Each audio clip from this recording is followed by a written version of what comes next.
Greetings, sentient beings. This broadcast is not intended for children. There will be adult language and strong language and adult themes. So get out of here, punk. Hey, I'm open to adult language too. So today is Jacques Cousteau Day. Hooray! It is the anniversary of Jacques Cousteau's birthday and just a day in general to observe conservation efforts of the world in general. And in addition to his exploration work of the ocean, Jacques Cousteau was actually quite an inventor. He came up with quite a few things on his own. Yes.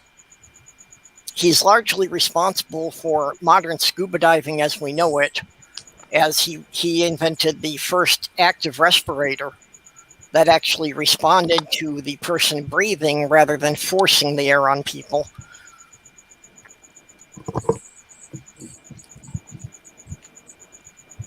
So, well, remember when he first started getting popular on American television?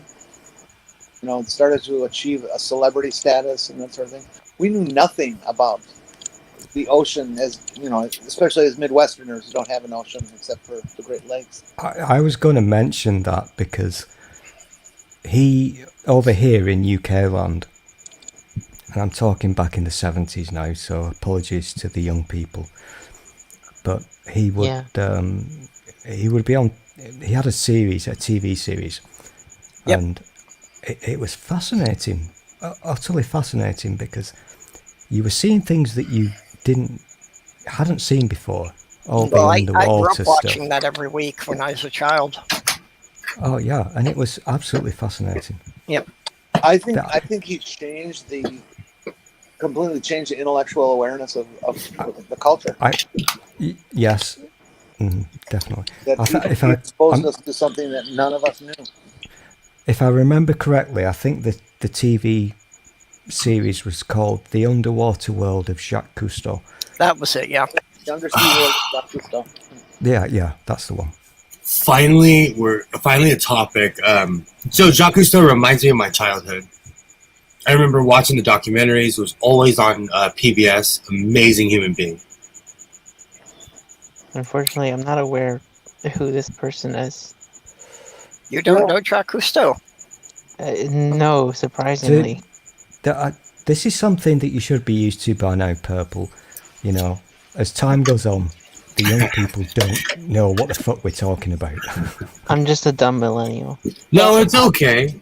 No, Well, the whole undersea thing, even with Philippe Cousteau following in his footsteps, it kind of faded from the television popularity thing, and so that means it doesn't exist again by the American public.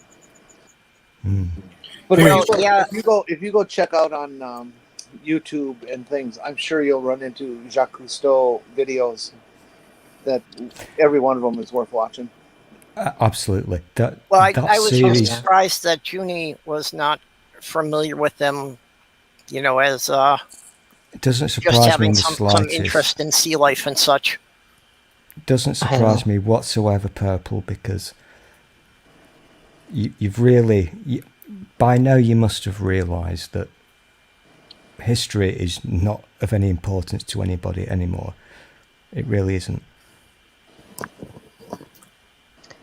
I know, and I homeschooled this year, and I was told, well, none of the history really matters because they're not going to really remember any of it. You know, this is really weird because this has brought back one of those, you know, when you have a memory that you'd forgot about having a memory about.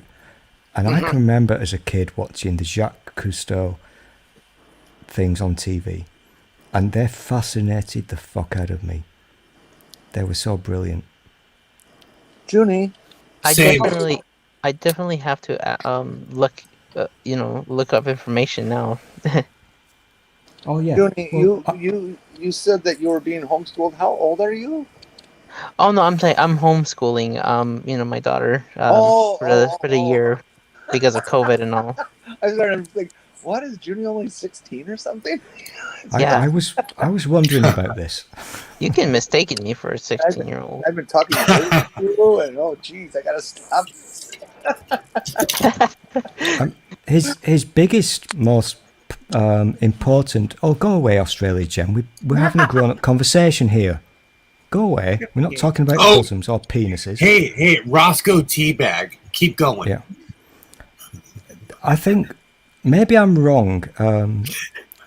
Not Australia, Jenny. Hey, Mike, correct she's me on allowed. this. Australia has an ocean too. Okay.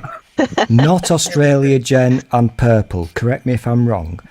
But I've always thought that Jacques Cousteau's kind of big claim to fame, if you like, was that he basically invented the aqualung, and he made it possible for people to breathe under the sea. And he made sure that Jethro Tull could make that cool album. You're so old. You're so fucking old.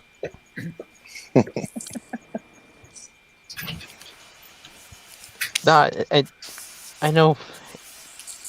This is. I mean, it's really great that I can at least learn something at least when I go over to these streams. I need to. Well, this will be neat. I hope you do go look and find some. I'm only assuming that they're up there. I'm not a big fan of the word. I hear your feedback on his stuff. I'm not a big fan of the word neat because it's American, but non-Australia Jen is correct. The Jacques Cousteau facts are very neat. They really are. I found finally what Will's talking about. I didn't realize there was a crossbreed. Still. Mm-hmm. That's, is he actually with us? Because that would give him an erection. Not, unfortunately. That would totally give him an erection. It would, wouldn't it?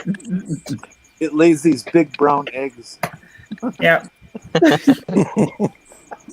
That's filled with milk. Is it wrong that I want to touch its udders? I saw that when I was walking in the room. That's hilarious. So is that my creation? Emu. That's your creation. Stool, it's not weird if you want to use your hands to touch it. No. That's my motto. But apparently you can get arrested. Mm. And Will, is that why you have the badge that says moo? Oh no, mine said more. I was just holding it up. Oh. Well, now you're gonna have to make one. I was thinking about that. But every time I hear moo, it reminds me of the Lavender Lady. Moo. Yeah. Because she just randomly say moo. I love that. Yeah. I don't get it myself, but I think it's cute. You know what? Everybody's got their shtick. Yeah, everybody's got their thing, and don't judge.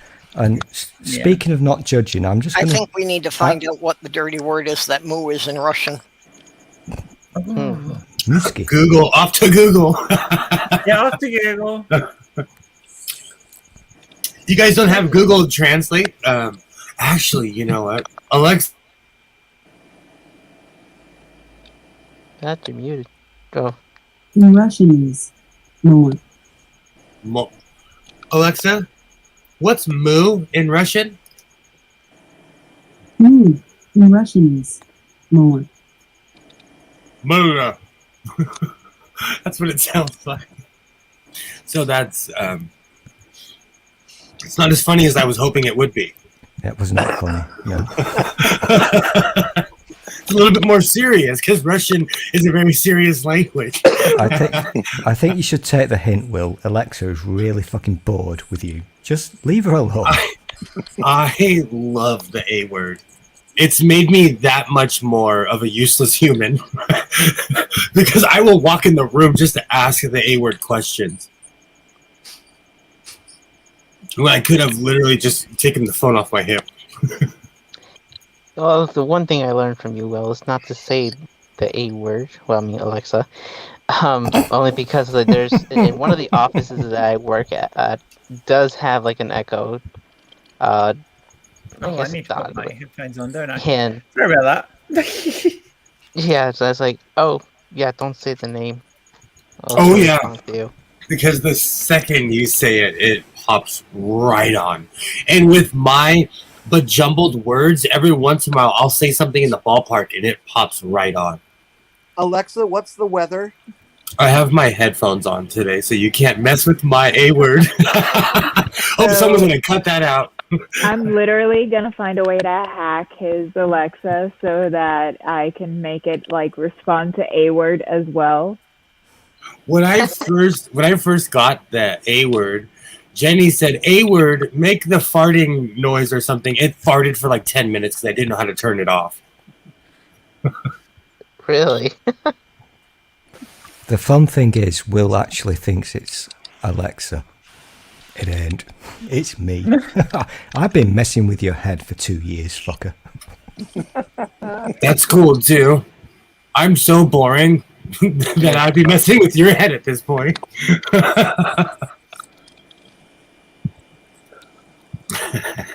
Dog has an Alexa. Alexa, speak. See, that's what I'm saying. When you say the A word, it automatically responds, and it's not just your voice. Because Isaiah will walk in here and yell at it for a minute. Alexa, auto order a pizza, please. This is why I do not feel I need anything in my home to respond to voice commands. At home, I have a Google Nest, so at least I don't have to say just the name Google. I have to say, "Hey Google," versus like Alexa. And where you now have we to know, though. say- I've heard Jen say It was Google, isn't it? No, it's all the same. it's not the same. I also have a Google Assistant, as they call it. Yeah. But I've switched it off because it's shit. So, my family, like my parents and my sister and her husband, they actually have Google.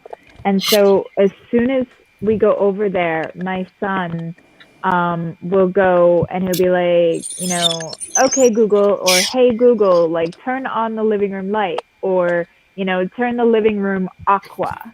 Like, and it's the cutest little thing, seeing him like tell it to change different colors and have him turn it on. It just makes me so happy.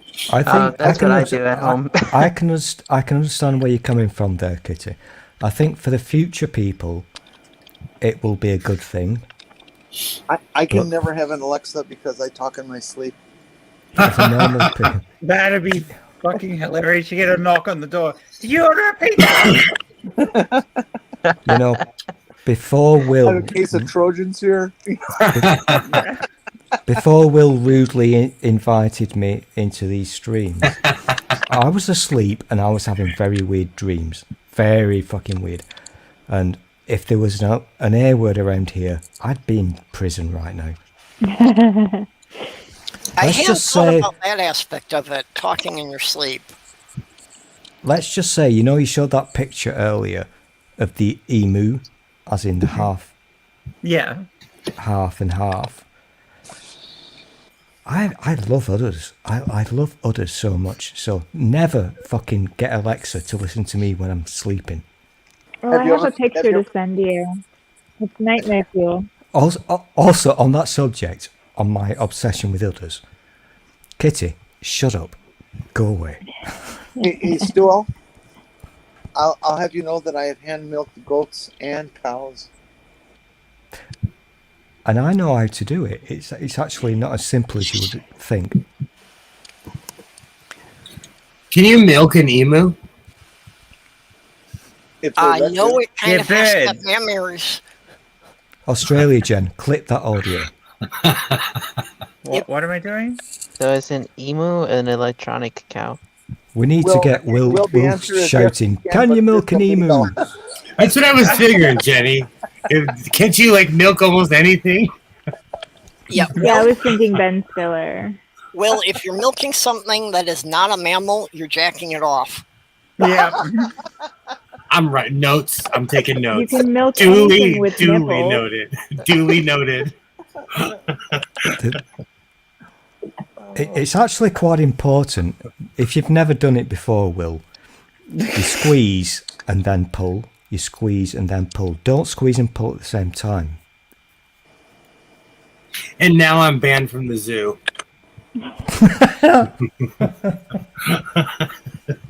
Yeah, but the giraffe is in love with you.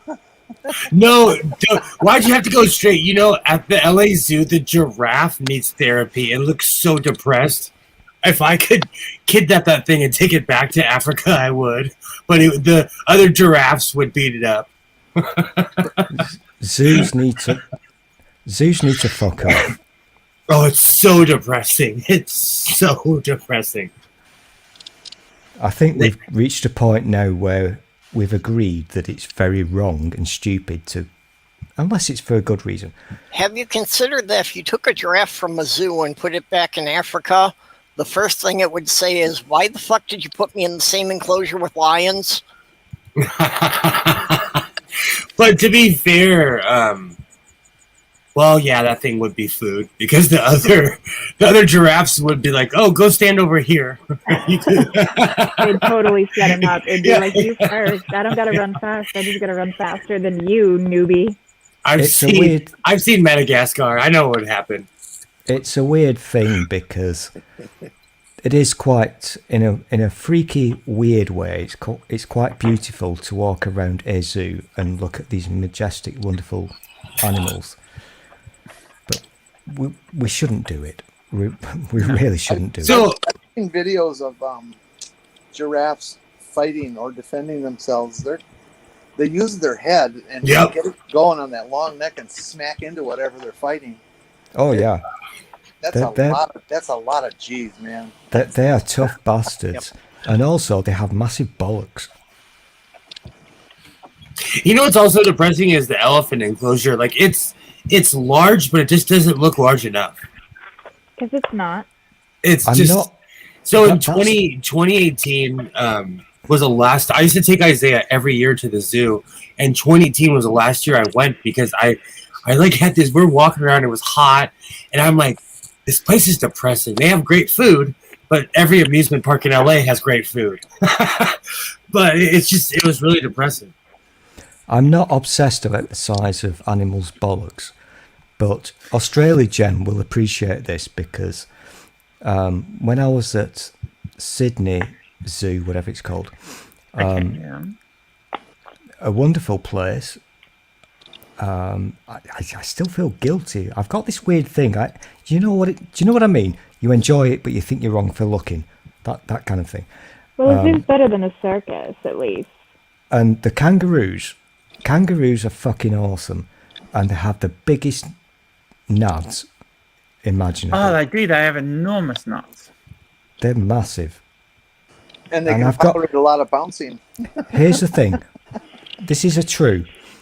And if you don't believe me, I will dig this out because I archive everything. I've got photographs of a kangaroo's I'm good. nutsack.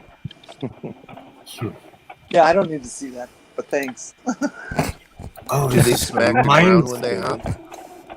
I'm beginning to think I'm weird. You are. A little.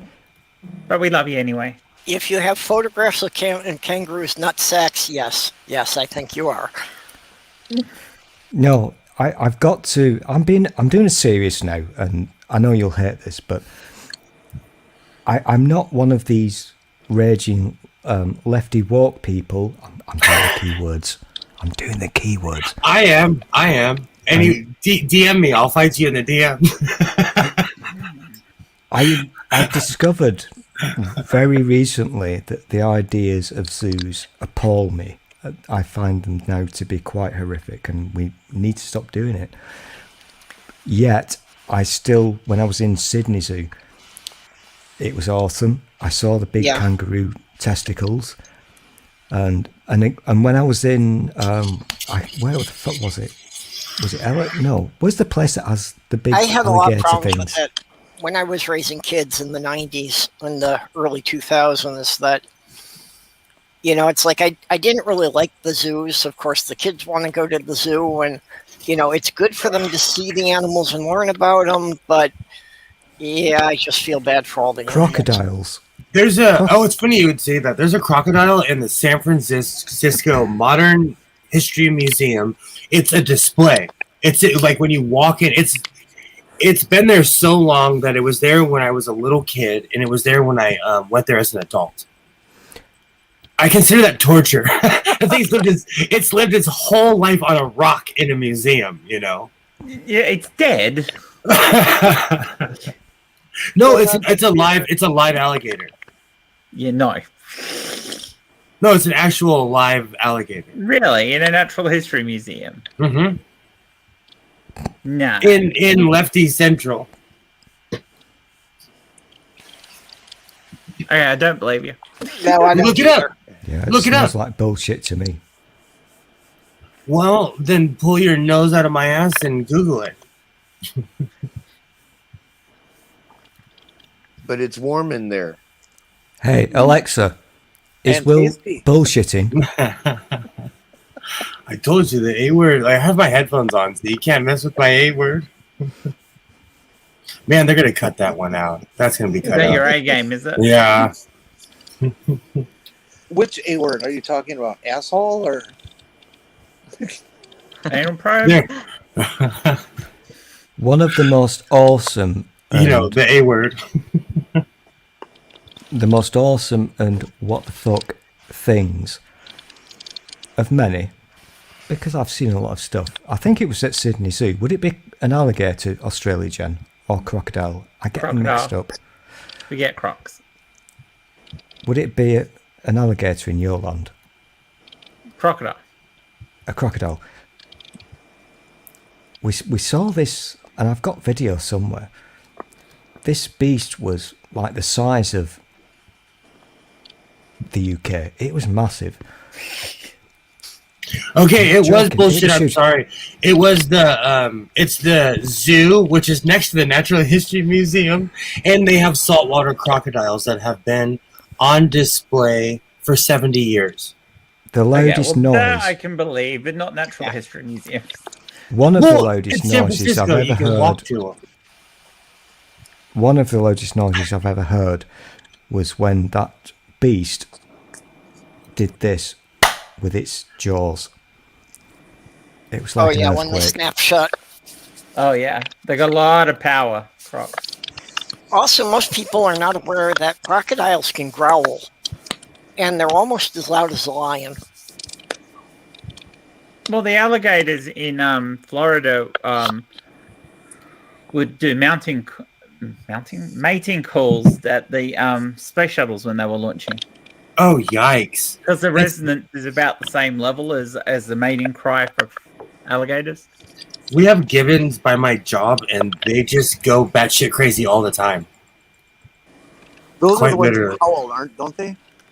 Howl and wolf and whoop, and they sound a lot closer than what they are. And on certain days, they go more wild than others. I consider it either the heat or they're, having one hell of an orgy. Because again, it's a gibbon rescue, and for as big as the cage is, it's really not that big. Gibbons are cool. I mean, the disproportionate length of their arms and legs compared to the humanoid form that we're used to seeing. They're really cool looking. I think it's the weirdest thing. I don't know. So it's a gibbon rescue, and you can drive right up to the cage. At least I do. Maybe they just know my car. I don't know. I walk right up to it, and no one says a word to me. I take Isaiah there all the time.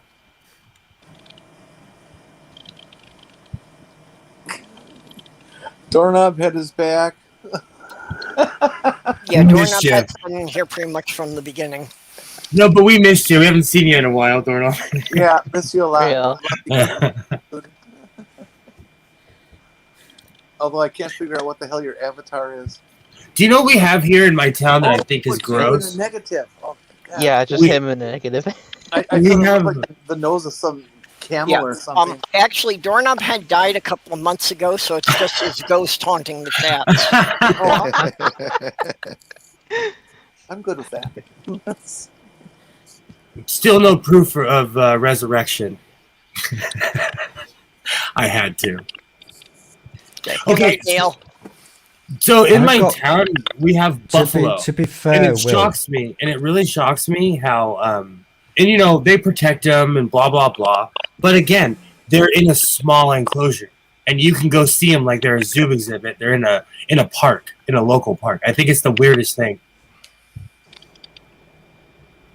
I think we should just stop boarding animals and let them run wild. I know it's a bad idea, but we need to like stop having zoo animals. I agree, but you need to keep them in their natural habitat. You don't just let them out wherever they are. So SeaWorld, what SeaWorld is doing is they're not taking any more animals. They're basically letting their animals age out. You know, I don't know, Jen. I think I disagree with that.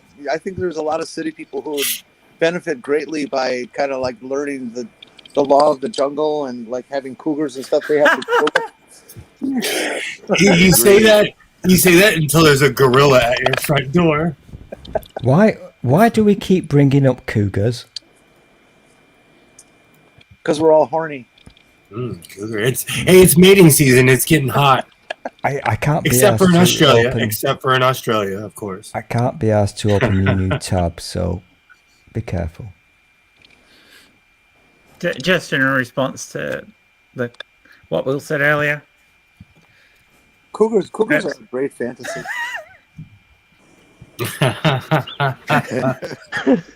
Oh wow. Oh my gosh. Who's that from? Stool? No, that was me. I just made that. Oh. Well, you work fast. That looks like somewhere where Jenny would go to on a Wednesday. The park, not the giant balls. The park. What show is? Oh, there's this Australian TV show. In the United States, it was called The Heart Guy. In Australia, it was called Doctor Doctor. Does that ring a bell? Oh yeah. They had this episode, couple episodes where there was this sculpture in the town square that was pretty much modeled after a penis and balls, and it was the whole episode was just so funny. Everybody, being upset with this thing, and we paid good money for this sculpture, and look what we get, and it was just very funny. They ended up burning it down, I guess. Yikes! Australia, I really enjoy Australian TV that gets to America on public TV. There's some damn good. You should look up Houseos. I obsessively used to watch Houseos. It's a really stereotypical show about people that of a certain socioeconomic background. You should watch it. It's a great show. Has anyone ever seen A Place Called Home? No. Hey, I've got a really good one. I've got a really good one for Australia, Jen. If you're talking about old shit Australian TV. These are like within the last 10, 20 years. Australia, Jen, are you ready for this? Yeah. Sure. This is copyright free, don't worry, Will. Okay. He used to bring me roses. I wish he would again. The original. Yeah. I'm just going to go down this list of Australian shows. Has anybody watched 800 Words? No. Has anybody seen McLeod's Daughters? No. Oh yeah, I've seen that one. I actually really didn't like that show very much. Didn't get into it. But it's so sapphic, eh? It really is. Yeah, it is. I agree with you. It's not terribly deep plots or anything like that, but I like the characters. I think they're well developed enough that they're enjoyable to watch and that kind of thing. What other? I just can't think of. A Place Called Home was this great series. It was kind of like what's that English one? The Big House and Family. It was just real popular recently. No, not with the music.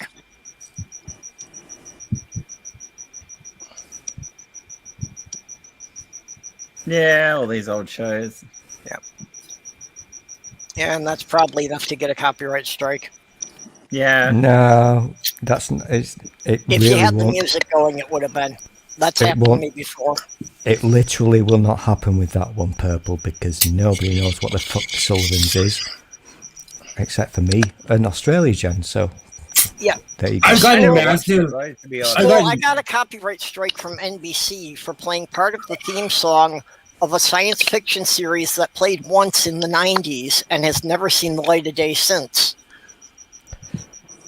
You know, back in the day, the Sullivans, which I maintain, the young people will not understand what the hell I'm talking about. I think the Sullivans was rather awesome.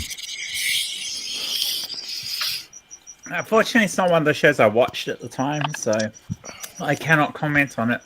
Still. I think it's quite brilliant, and I suggest you go and watch it. You heathen! It's aged. It's so aged. Oh, don't say heathen. That word has started lots of fights lately. I'm joking. What does a heathen got to do with it? Still called us heathens. I just want to put a disclaimer out there before I get 75 private messages from people. Yeah, It was actually quite fun. Ocean has been disappointed that the heathen debate has settled down, so he's got to fan the flames again. Oh, we're talking ocean, are we? The Sullivans was actually quite fun because it was kind of the equivalent of the American thing, which was, come on, help me. Oh, damn it.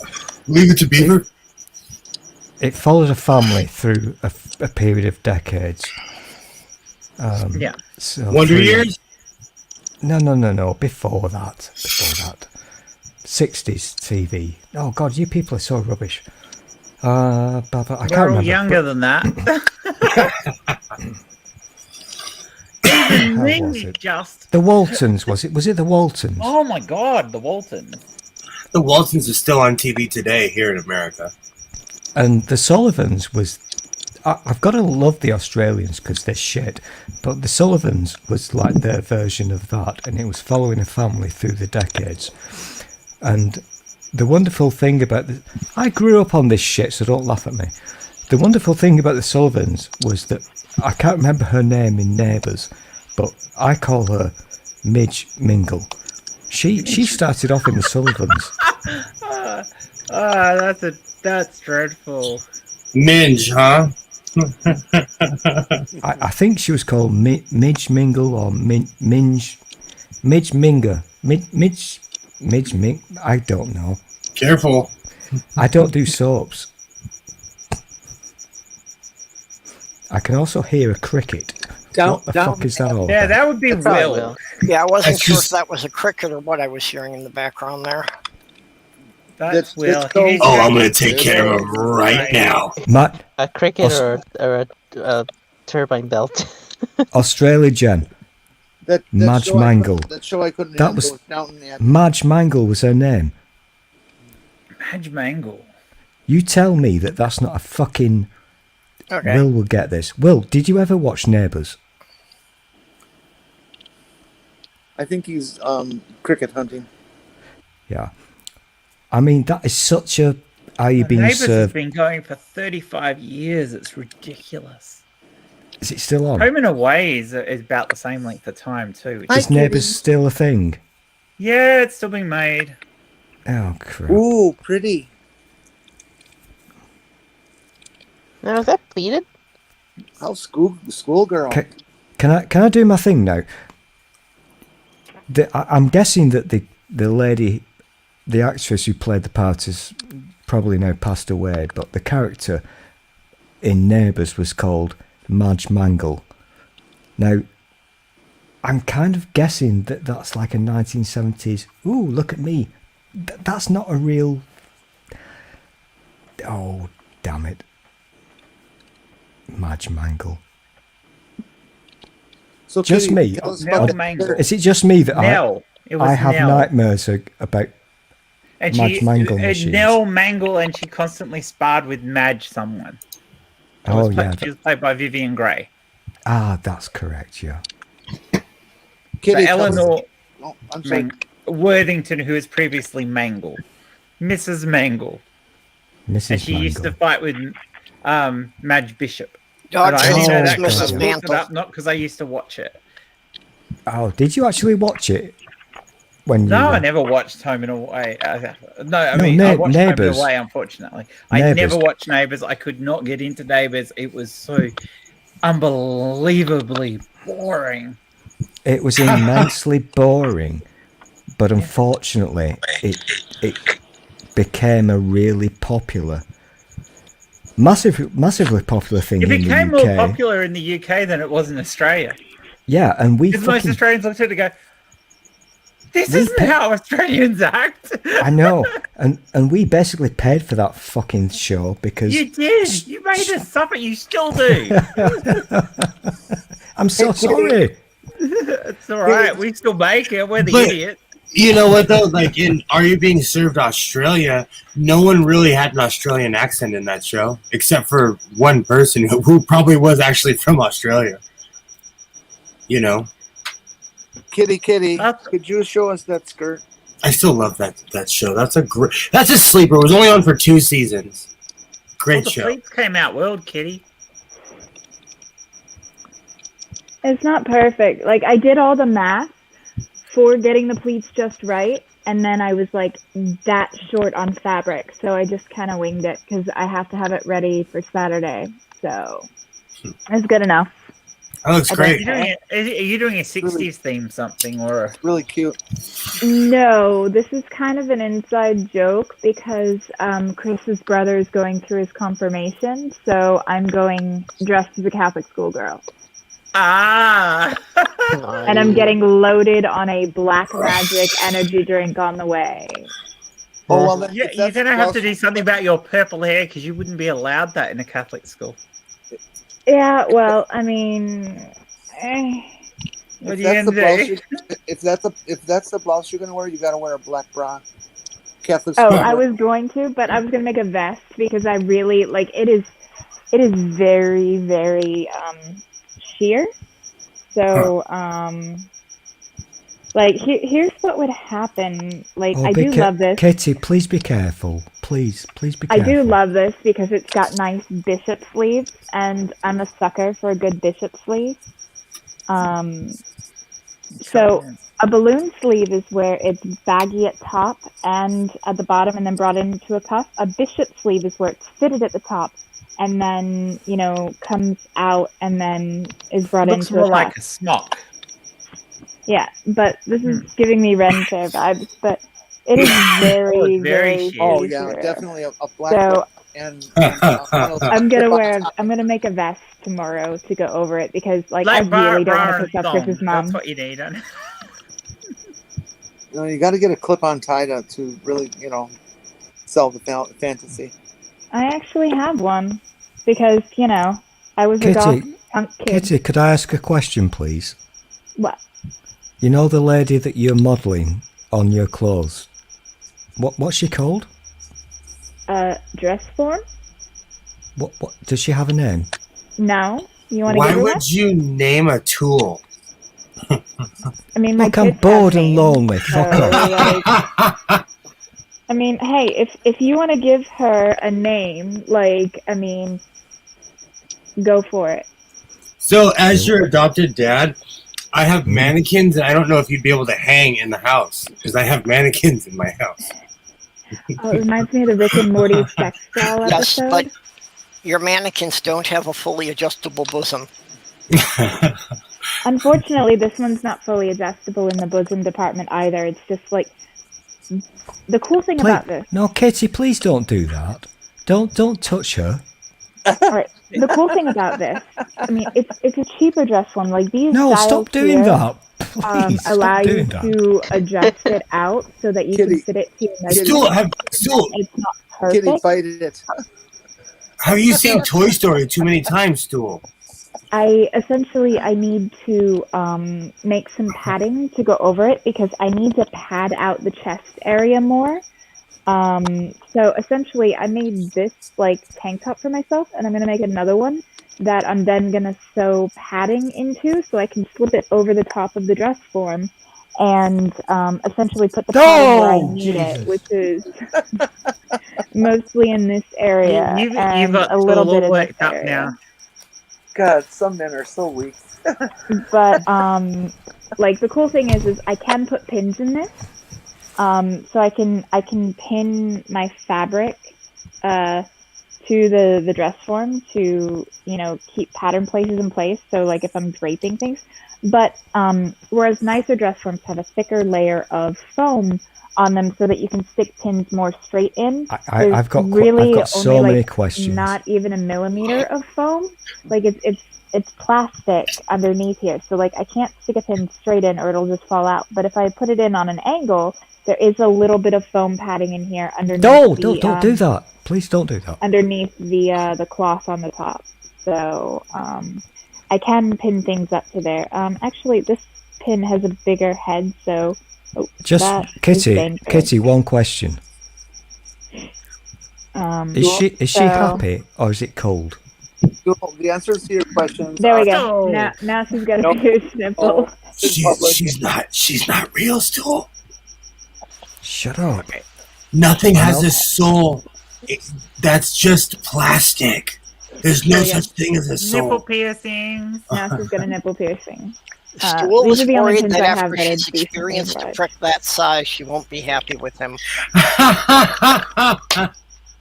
I mean... But yeah, so eventually I want to get one of the nicer dress forms, but I got that dress form for less than $100, whereas like a decent one, not even like a high-end one, like a decent one is going to set you back like $400. Yeah. And I only paid $30 for it. So granted, it was $100 dress form, but I only had to pay $30 out of pocket for it. So I can't really complain about it. Like, it has its faults, but it's good enough for me to get a general idea of how things are going to drape because it's close enough to my proportions. Like, obviously, I need to worry more about the bust area because my bust is much bigger. But I'm not a fashion. Oh, don't say that word. I'm not a fashion expert, but the thing that you've created, the skirt ensemble, is actually really awesome. Thank you. I was going to make this shirt, but I ran out of time. Yep, it looks excellent. The colours and the pattern are absolutely gorgeous. I love red and black plaid. Like I had a skirt like this when I was a kid. I loved it. It was one of my favorites. And like I saw this top and I lamented that I had to pay $25 for it because I never spend that much on a shirt. But it kind of reminds me of a shirt that I wanted when I was a kid where I saw it in a shop and I really wanted it, but we didn't have the money that day. 2 days later, my dad sold something that had been on the market. And so we had the money and I went back to the store and the shirt was gone. And it basically had these, like, because there's pleats in this shirt here, but it basically was a pleated, like, bell sleeve. So like this, you know, it's been gathered into a cuff for a bishop sleeve, but the way that it kind of balloons out here, it did that, but like all the way down to here. So it was this gorgeous, like, you know, very flowy sleeve, and I fell for it. So like when I saw that this had like the little pleated sleeves and like that they were a bishop sleeve, which was actually the idea that I had to make to go with this outfit, I just don't have enough time. And I want to try to be able to make a simple vest to go over top of it. I'll probably even do like some shirring for the back so that it fits nice and snug and it's like, you know, cinched in at the waist more than, you know, so it'll fit my curves nicely. But since it's a vest, I'll be able to put buttons on. So even if it's not like tailored with shirring panels, like it won't really matter because this is the vest can be fascinating, but buttoned. can we just check that the mannequin is still happy, please? Kitty, do you have to dart if you share it? No, you don't have to dart for shirring, which is why it's great for making fitted clothes when you don't have exact measurements, or if you expect your weight to fluctuate relatively wildly. All you need for shirring is this stuff. So this is 1 millimeter elastic thread. And you take your bobbin that your bottom thread would go in under your sewing machine, and you have to hand wind it because if you try to do it on the automated bobbin winder, it will get the tension wrong. It'll make it too tight. So you basically would just take the empty bobbin, and you want it to not be like tight at all, just barely, just wrapped it around. So like the best way that I heard it is, imagine you were wrapping the elastic around your finger, knowing that if you wrap it too tight, you'll lose circulation. But if you wrap it just right, it will stay on your finger without cutting into it. And like that's like the starting point for the tension. You might have to, wind it a little bit tighter if it doesn't work. But so you basically put your shirring thread, your elastic thread, on your bottom bobbin, which goes on the underside of the machine, and it's the thread that feeds up from the bottom. And then you put regular thread in the top of the machine, and you would take your fabric. Here. So I've got scrap fabric here, and actually lined fabric like this is great for shirring because it gives you a natural guide. Because you basically, if I wanted to make this a shirred panel, I'll grab my chalk here, and you can use the lines on the pattern, but you kind of want to measure it out a bit better. So the white should show up pretty well on the red, but you basically would go and do a line, and then skip about 1/2 inch and do a line. And however wide you want your shirring to be, since these are like 1-inch squares, you basically do your guidelines like that on the top of the fabric in chalk so that you can like wipe it off, like wash it off. And you basically just stitch in straight lines. So you start at 1 and you work your way all the way to the end, and then pivot your work with the needle still in it. Then you want to very, very carefully, because you don't want to actually connect these two lines to each other, or like ideally not, because it can mess up the shirring. You would then lift your needle up and very carefully slide your work up that 1/2 inch, and then put your needle down at the start of the next line, pivot it, and then go back the other way. So you're basically sewing in straight lines, crisscrossing the fabric. And the more shirring lines you do, the more it's going to want to bunch out. So you have to kind of hold it like flat. So it can be a little tricky, a little finicky. But then once it's done, you will end up using more fabric because you're going to need at least 50% more, or maybe even more, for the same amount. So like if I, wanted, a 6x6 panel of shirred fabric, and it's going to bunch from the along the line. So sorry, it'll basically bunch this way. So if I wanted a 6x6, I'd want it to be 6 inches high, but then I'd want it to be at least 8 to 12 inches long, so that when it's finished, it will basically be all bunched up like this. But then when you go to put it on, it will stretch out to that full 12 inches. So it gives you a lot of room where it will hug your curves, because the elastic wants to be, Kitty, as tight as possible. Kitty, that piece of fabric you're using, was that going to originally be a waistband? This was literally all the fabric I had left. I made the waistband and I cut out the skirt. This was it. This was the entirety of what was left over. And unfortunately, for the way I had to cut the skirt, I had to shave some off of the sides and make my pleats a little bit smaller.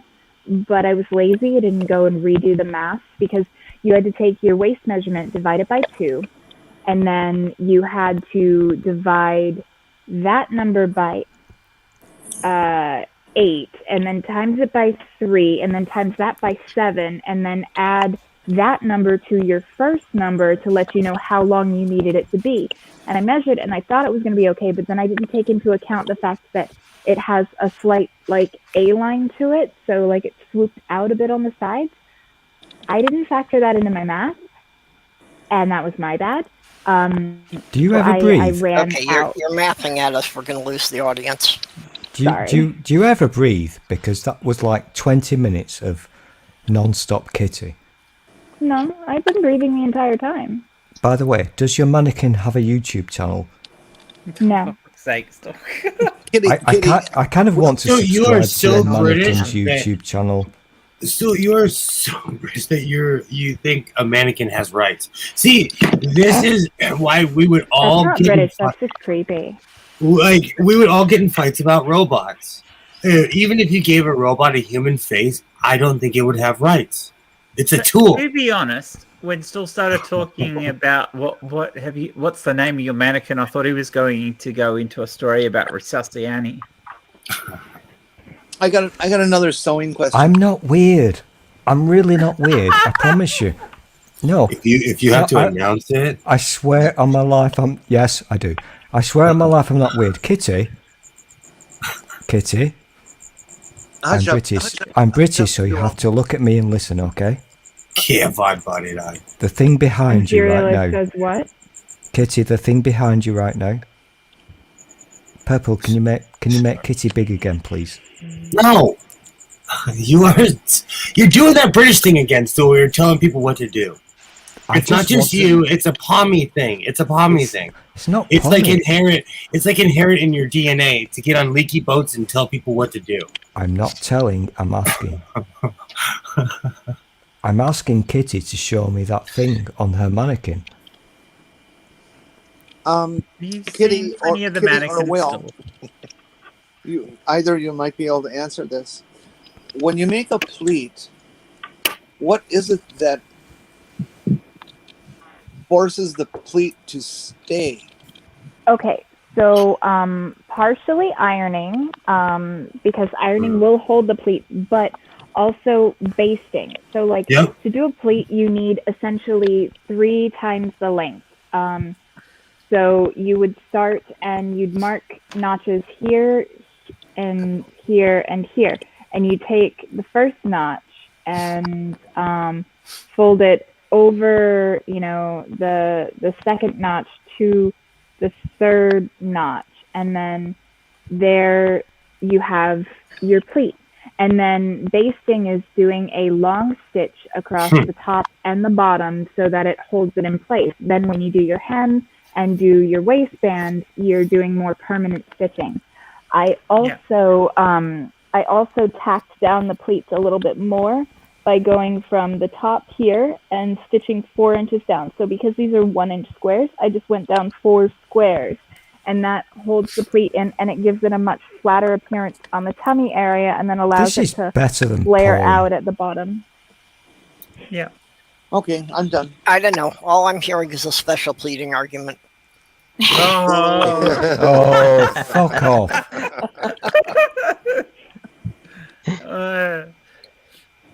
Because that's not tartan, does that make it a no true Scotsman? Oh, good. Oof. Touche. I don't even know what to do with you fucks. Okay, well now let's talk about caterpillar milk. Make stool. You can't milk caterpillars. We had this discussion before. You can only milk mammals. Are you sure? Okay, I will show off one more nifty little sewing thing, and then I'm probably going to head to bed because it's late for me and I've had a long day. So these types of bobbins, they're usually what you find at like Joann's, they're like the higher quality thread. Like Gutermann is like some of the better quality thread out there. And for anyone who wants to do like hand embroidery or like hand sewing, there's a nifty little trick that I showed Will this and blew his mind, where you can actually pop out this top cap, and it's actually a needle holder to keep your needles inside of your thread, so that you can take them with you on the go and not have sharps. I knew that.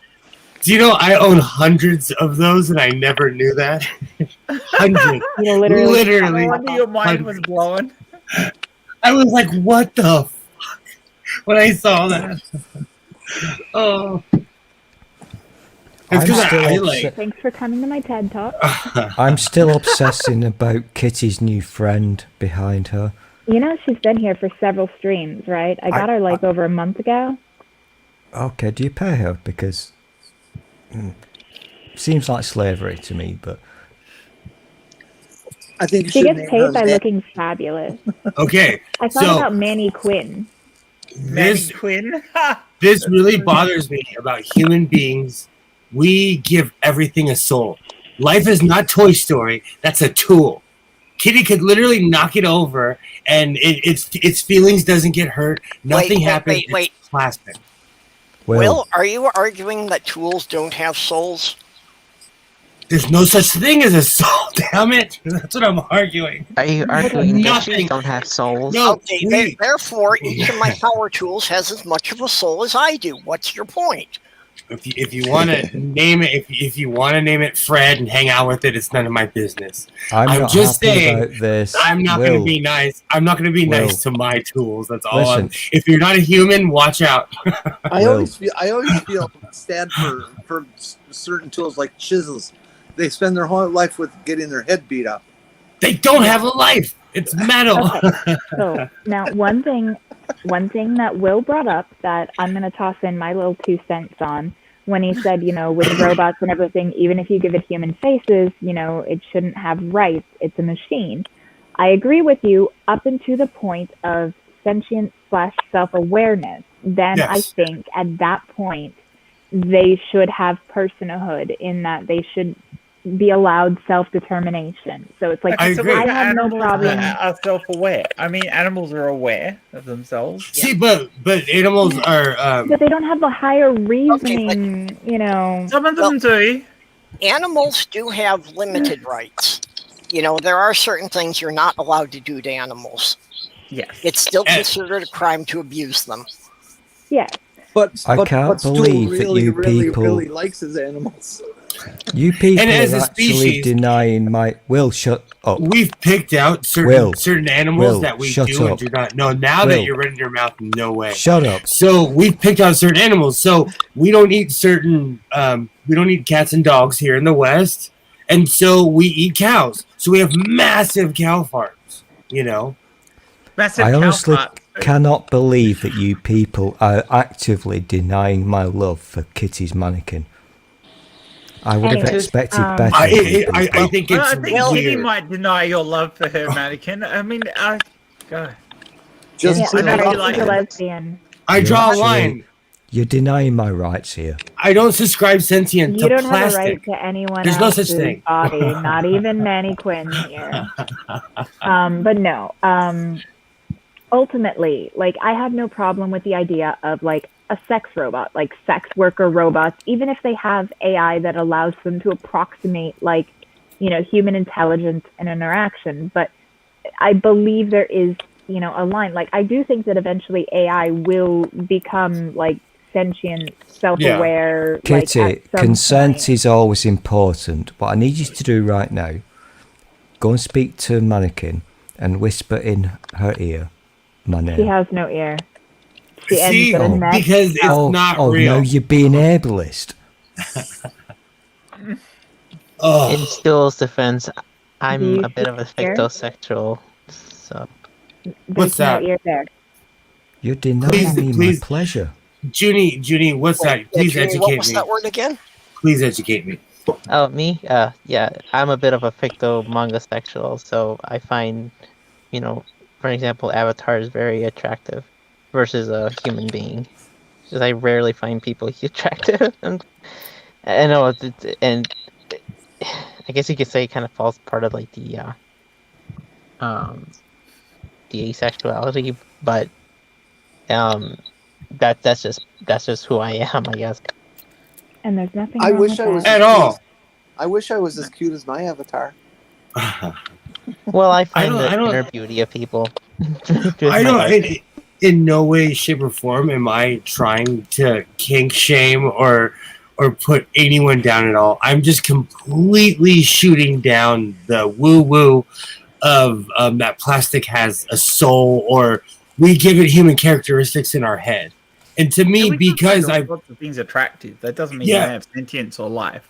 But like if like my cousin, she has a boutique. If you walked into her sewing room, she's got 9 of those things on the wall.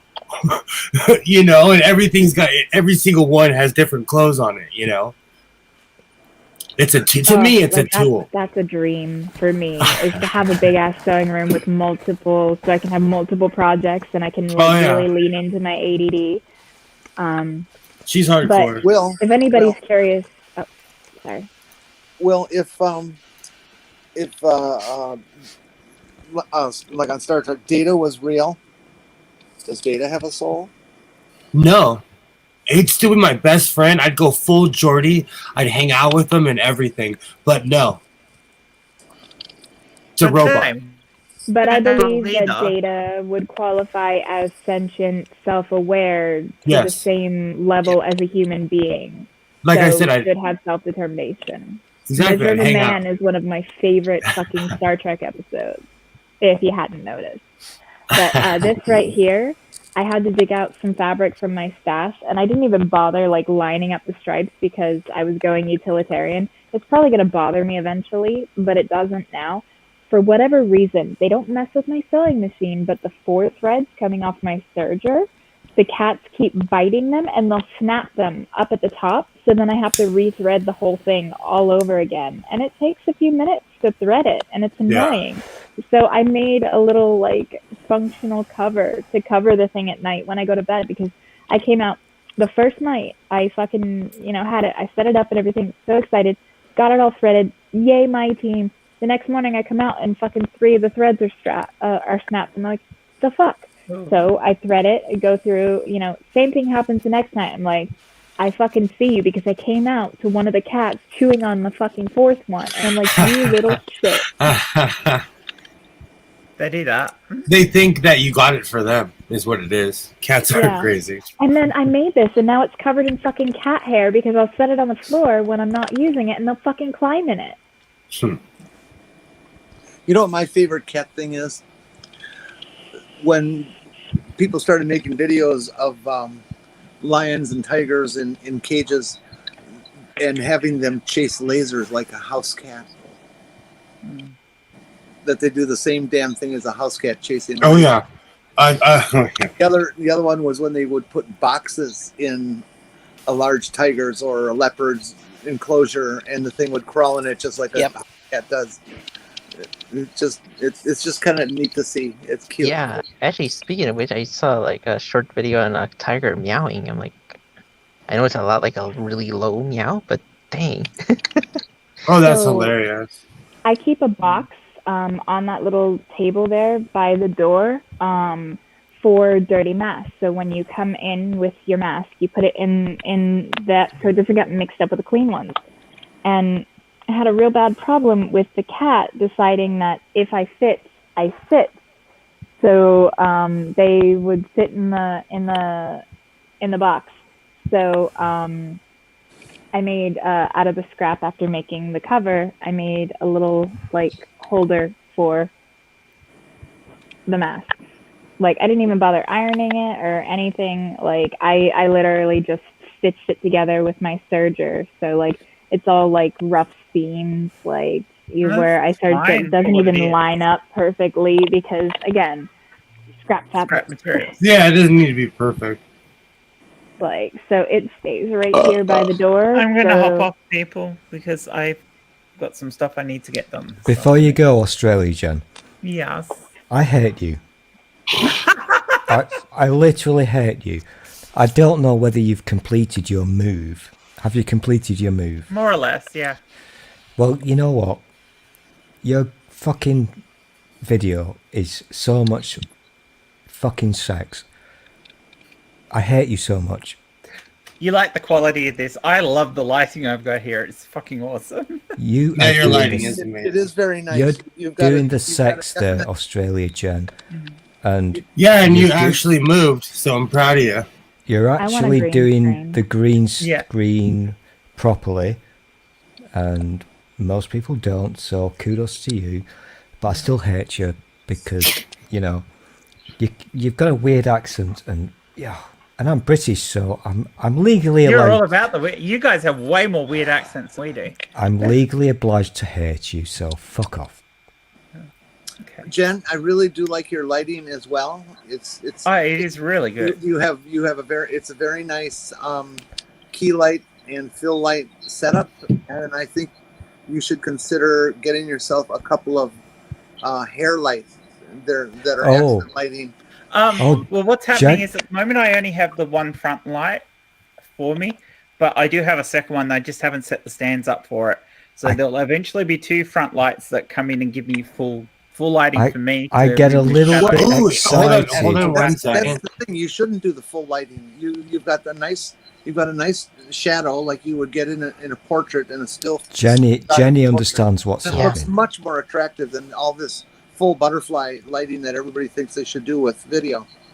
Jenny gets Yeah. it. Lighting important. So Jen, it's summer, so I'll be calling you later because I'm not gonna, sleep.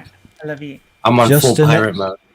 As an I love you too. FYI, as a Mm, massive mm, FYI, mm, before these two lovers start doing the mm, jiggy jiggy, mm. I understand lighting. I genuinely, technically, legally do, and I can see that Australia Jen, her video is so fucking splendid. It literally makes my dick hard. It's so fucking gorgeous. It's beautiful. It really is. I like it. But I still want because I've only got because the front light is off to one side because of the way I I've got need it to set do up my at the thing. moment. So I'm going to Did- have two so that you get better lighting. But yes, the front lighting is that daylight warmth, but the rear lighting is in full white so that you get a good back color. God, don't get me started on this. Hey, I'm not going to go there. Roscoe Teabag, she's trying to say goodbye, and Doc. I know, but I need to do my nerd I know, thing. but you're doing that palmy thing again. You're coming on your leaky boat. You're waving your flag in everyone's face. You gotta I've been such no, a good but take boy. the dial. I've Take the dial and turn the colonial down like 3 notches. That's all I'm saying. I've sat here and listened to Kitty talking about stupid sewing and all that crap. I've been a good boy. He wants to talk about lighting. Well, that's fine. I agree with you. It's what I've wanted to do right from that. I get it. You need to with go, have but can I the do my lighting thing right. before you go, please? Go for it. On my screen up there is America Jenny, and America Jenny understands photography and lighting, and she's insanely knowledgeable about such matters. Yeah. She gets it, and most people don't. I get it because it's what I'm trained to do. You've got it fucking nailed correctly, Australia Jen. Thank you. What the goal that you're shooting for, Jen, is that below you have a highlight side, you have and you have a shadow side.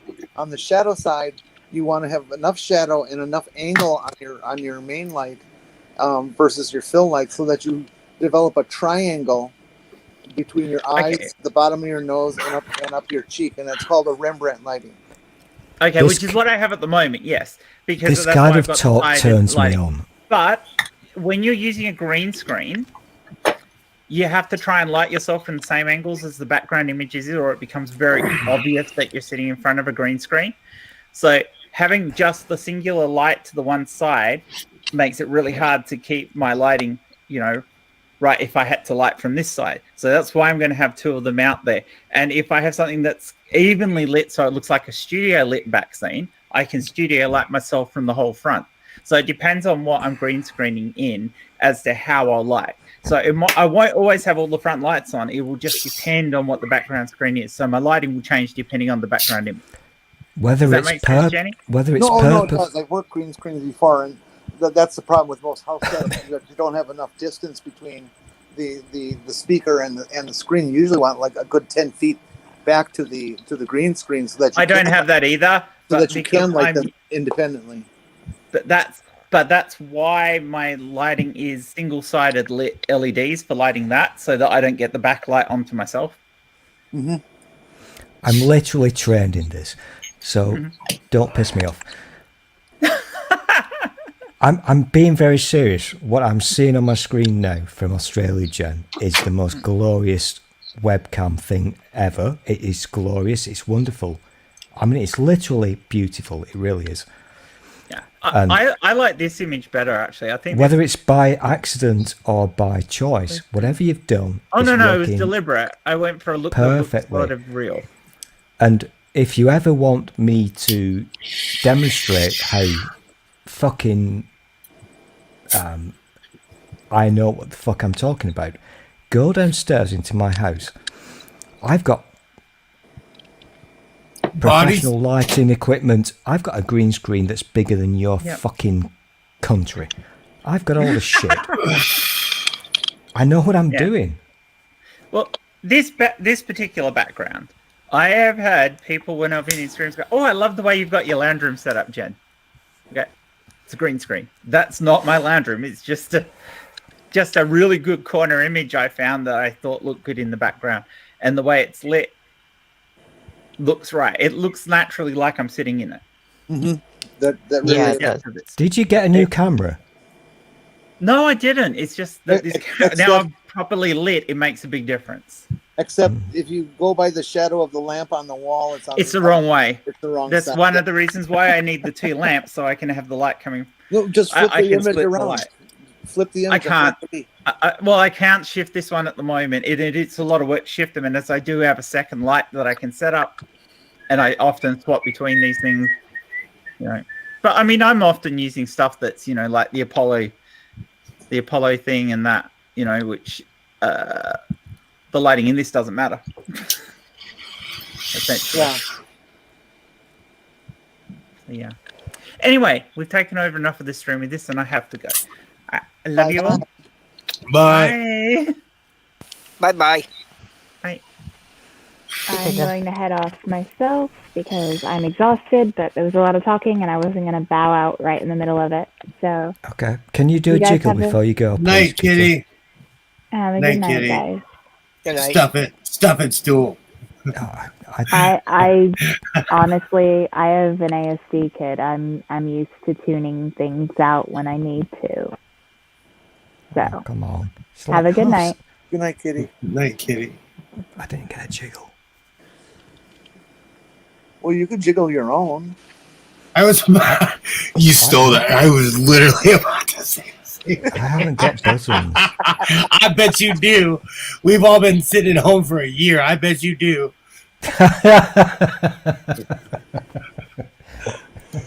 just to prove it, I'll go Mr. Humphreys style. I'm like a B cup. I'll go Mr. Humphreys style. Oh.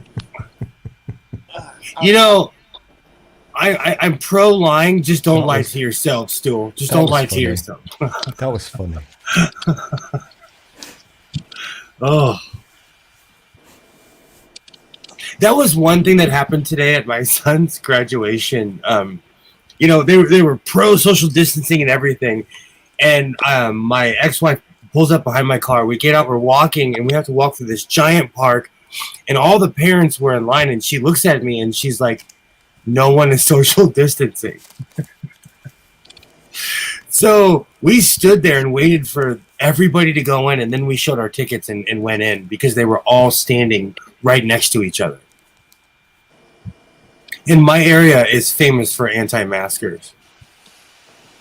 For the time being, I enjoyed the social distancing. I was at the checkout line earlier, and everybody seemed to be in a hug fest. Oh. and I like to distance myself from. Yeah. I guess.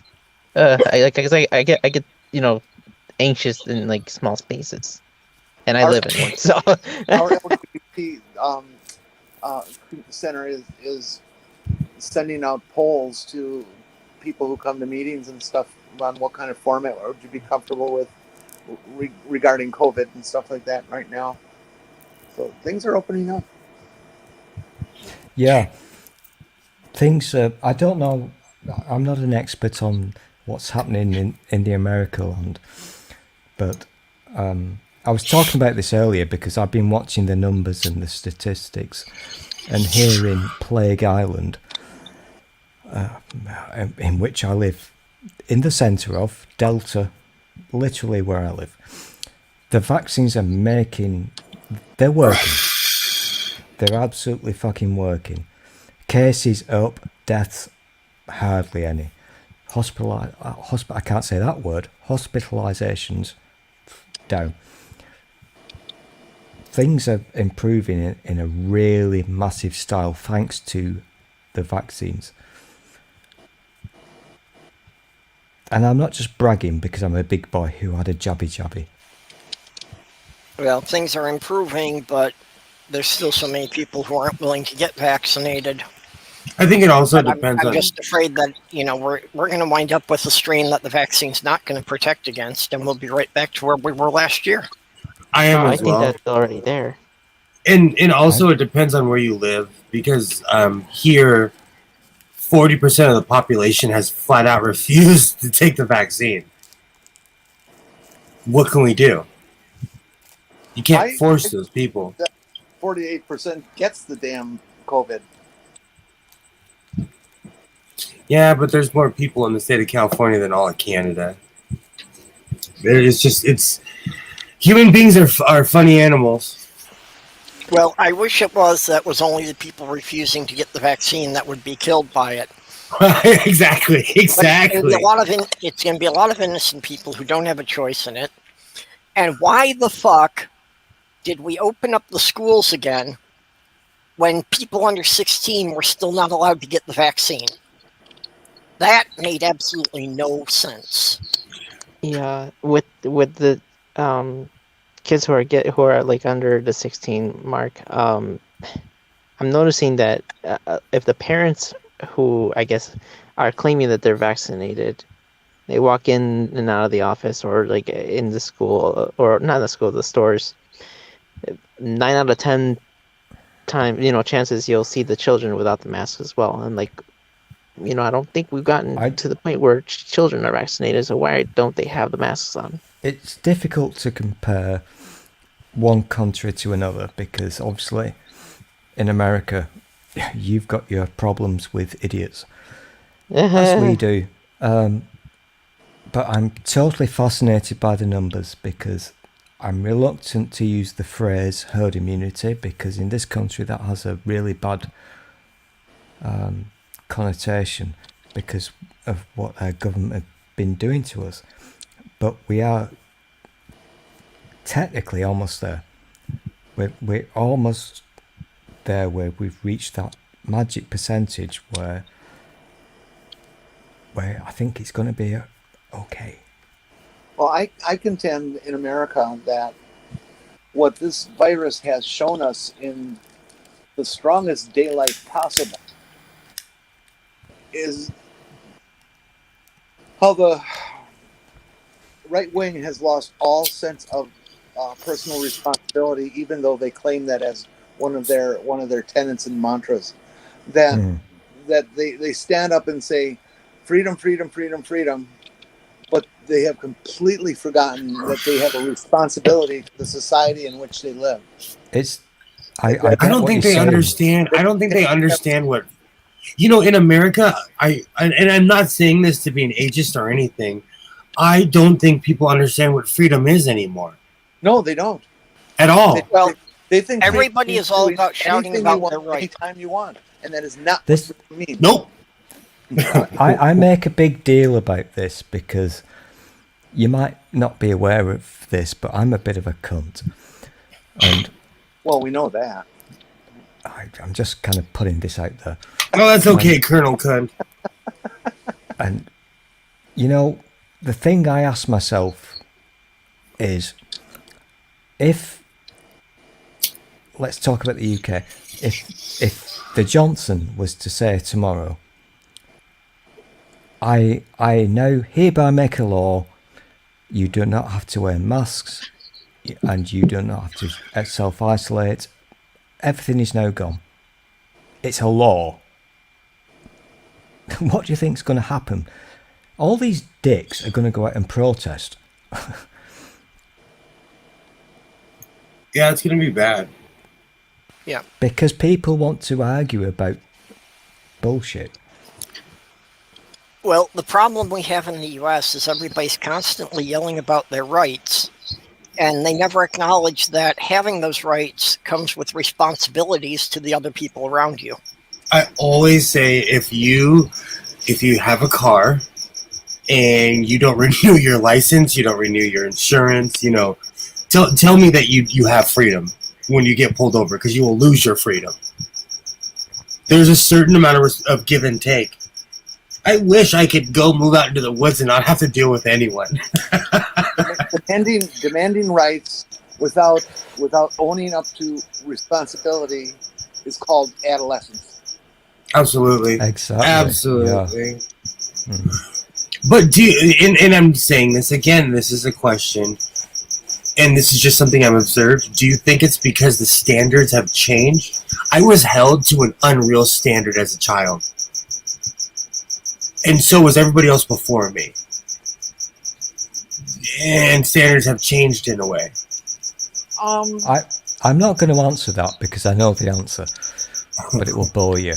And if I was clever, I would write a book about it, because what has happened in the past 5-7 years, the world has changed. And certainly in this country, it's changed massively. And it scares the shit out of me, because truth and honesty means nothing anymore.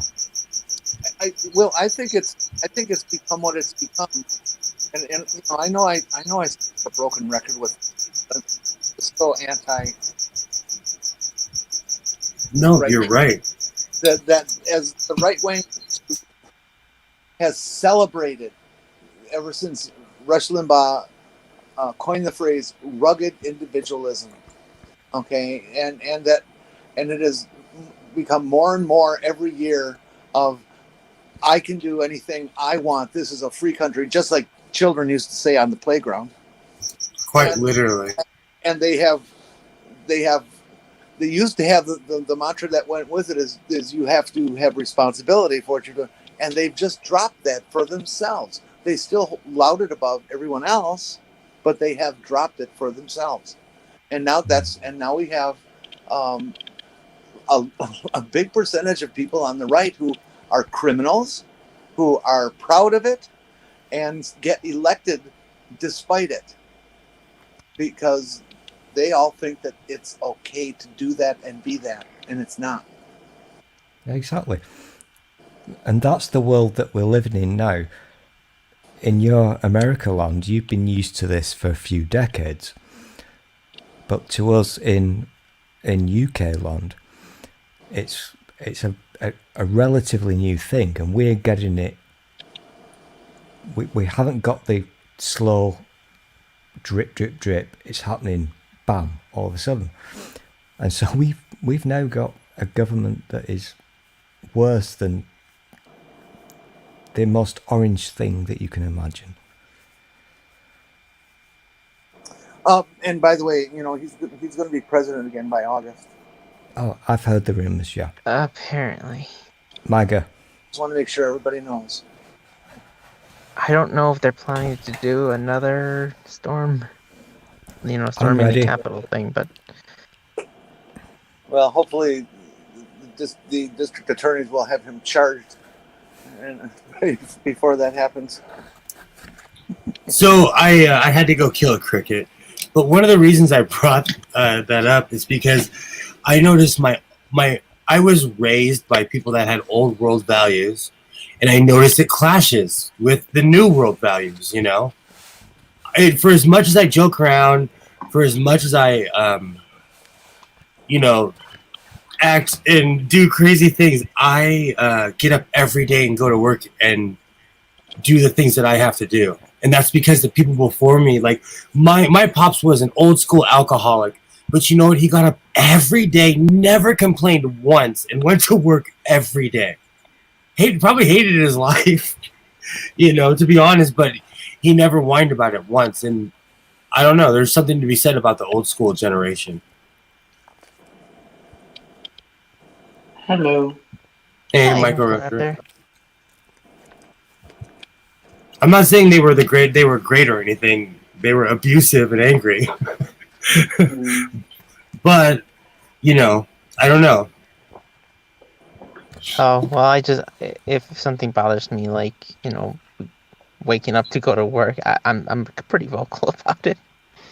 I guess it's... Well, it wasn't rare for someone to drink like half a bottle of scotch and go to work or drink a full bottle of scotch and go to work the next day.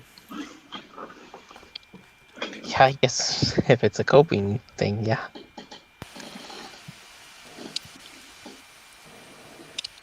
One of the worst things about becoming an old person is that you turn into an old person. Mm. You turn into that person that you always hated when you were a child. Not me. Oh God, am I gonna turn into you? Yeah, not you, Jenny, because you're fucking perfect. But you turn into that. I'm not Jenny. You turn into that person that you hated when you were a kid, who always gave you lectures and said, "Oh, I've been around a long time." I try not to. But the sad thing is, they were right. They were fucking right. And I hate the fact that Junior is a young person, because you've got so many years and decades in front of you. You've yet to learn what the fuck we're talking about.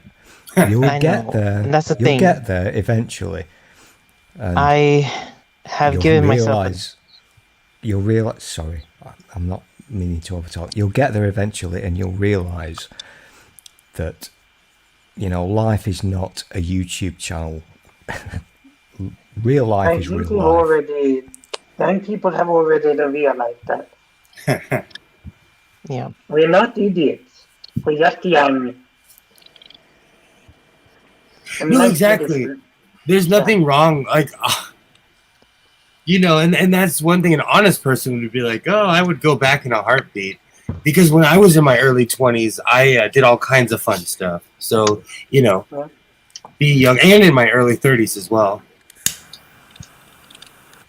I apologize if it's going to, feel, well, it's going to, the theme, well, the atmosphere might get a little dark here, but,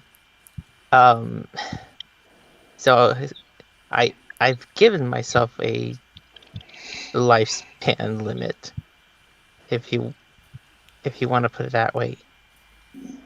So yeah, when you say I have years ahead of me, I've told myself recently, it maybe it's just my, like, I know emotional suffering is like, or it's not the same thing as like physical pain, but it's been pretty hard. Real.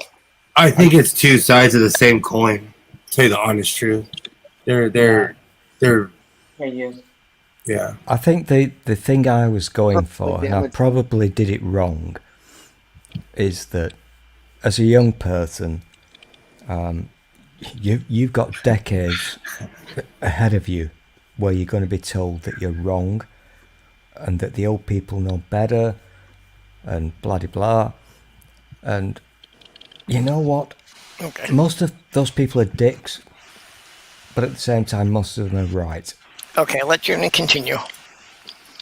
Yeah, sorry. So I wish I can say I would like to go on for, a few more decades, but I want to say, when a decade and a half later, so I plan to, retire completely.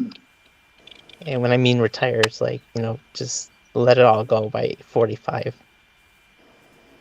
I don't know, I would like to know a reason to keep on going. And I know it sounds a bit selfish and almost like if I can give, extra years that I had left over, I would.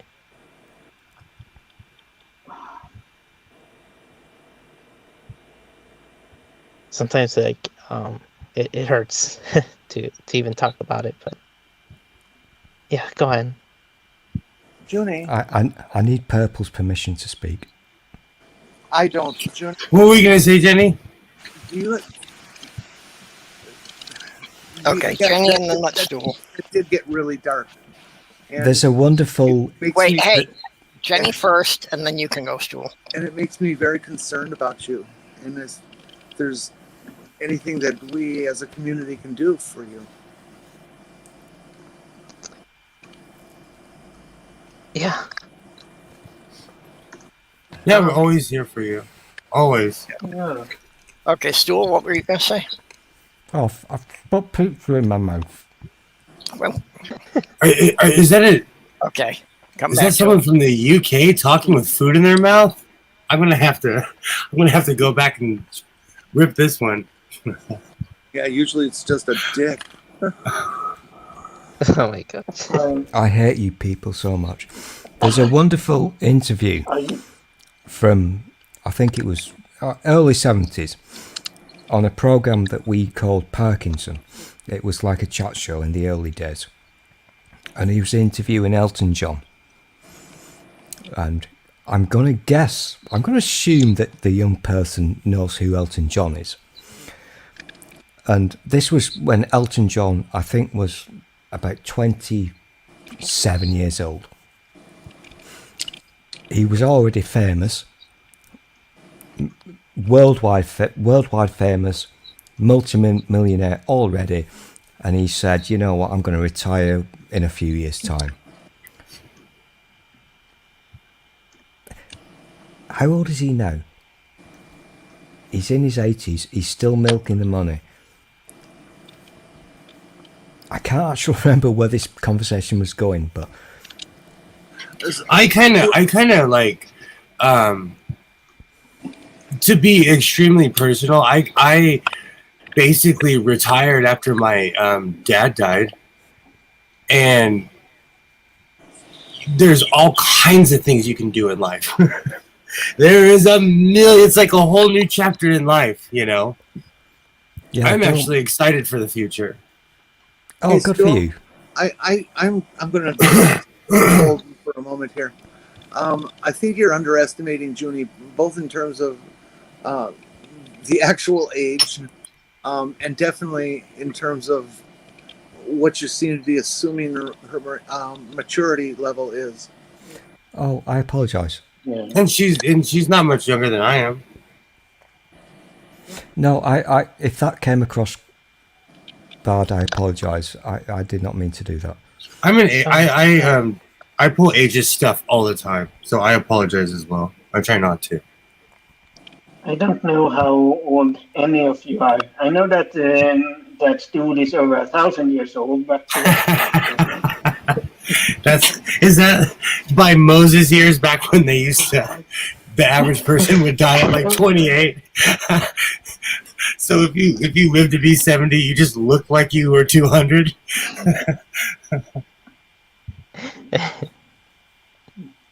See, I come here for laps. The thing that worries me, and I know this will sound very patronising, and I don't mean to be, so I apologise in advance. It scares me massively that the young people are being indoctrinated with absolute bullshit. That scares me.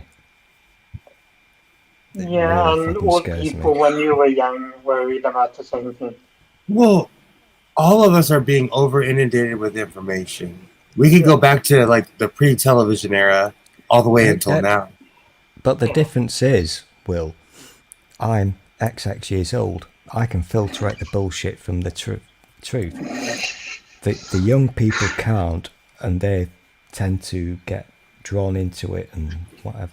So in Scientific America, they said the explanation was because of the instant gratification generation. Like, basically, if you're told more no, you build more creosote in the brain, and if you're told yes, so basically, if you're told no less, you have less creosote in the brain, so you have less tolerance to hearing no. And people who didn't grow up with the internet, if we didn't know something, we either had to look for it or we just made the shit up, you know? Well, the problem with the internet, is how do you tell which is good information? You do a Google search, you get 1,000 results. And how do you tell which ones of those are actual good science and which ones are woo peddlers? Agreed. Basically, the good thing about the internet is that there's so much information on it. The bad thing about the internet is that there's so much information on it. Yeah, well, the bad thing is that anybody can put their opinions out there, and people don't know how to sort out the facts from the opinions. Yeah. But it's good and bad sides. So, like, we have a bunch of queer people here that wouldn't have met and been able to talk to each other if we didn't have the internet. But so, yeah, that's definitely something that with our generation my generation and younger, that we need to learn how to sort that information. Well, and that's what the education system needs to catch up with, is now it's not about researching the way it was learned 50 years ago, because the information's all there. Now they have to teach them, how do you analyze the information you have? How do you find out what's actually useful information and what's just background noise? And that, if you can imagine a wonderful scenario where that can actually happen, perhaps.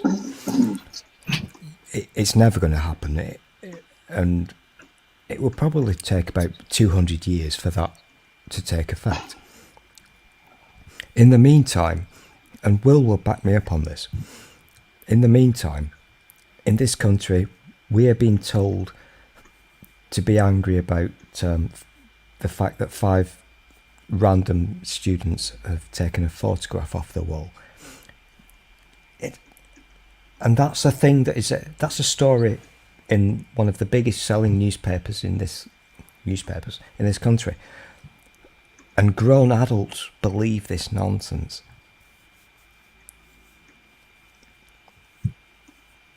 You can't fix this. It isn't going away. So, I mean, if you take, for example, flat earthers, they're not all young people. There's old people too. There's no like that. It's mostly young people. Like, it is a problem, but I think there's also a risk of overstating that problem. Oh yeah. Yeah. I probably should not have said young people. That was bad of me. You're cancelled. Get out. Yeah, I apologise for that, because the young people tend to know what they're doing. But we've got this new situation now where certain age groups who never received the memo that not everything on the internet is real are now believing in bullshit.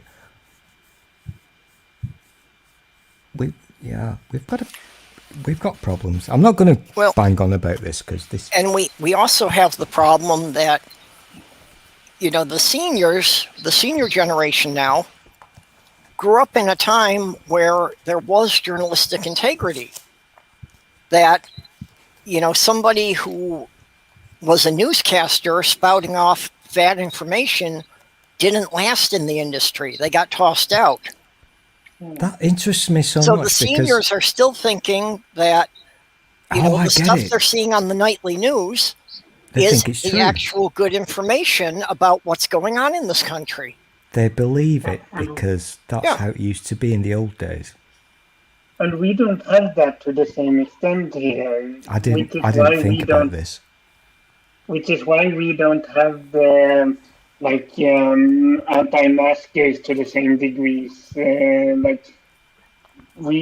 We are able to trust media to a larger extent than in the US. That doesn't mean that we can trust them completely. You should never blindly trust anything. But yeah, they are like Swedish media have showed more respect than American media. That makes so much sense to me now that you've said that, Perps. I get it now. Well, like Fox News actually using for a legal defense, saying that they were never a news program to start with. I get it now. That's their legal defense now. So you basically got an age group, a demographic, who in the olden days, because the Fox News, I think the average age of a Fox News viewer is like 80 or something. So those people, very high, at least, yeah. In the old days, they watched a nightly news show from NBC or whatever, and they, by default, they believed and took it for granted that they were being told facts and truth. Now that they're in their 80s, they're getting confused and thinking that Fox News is actually news. Well, they're thinking that if any news reporter has been on the air for a number of years, that they must be telling the truth, because if they had, told more than 2 or 3 lies, they wouldn't be on the air anymore. Oh, damn, you're clever, Purple.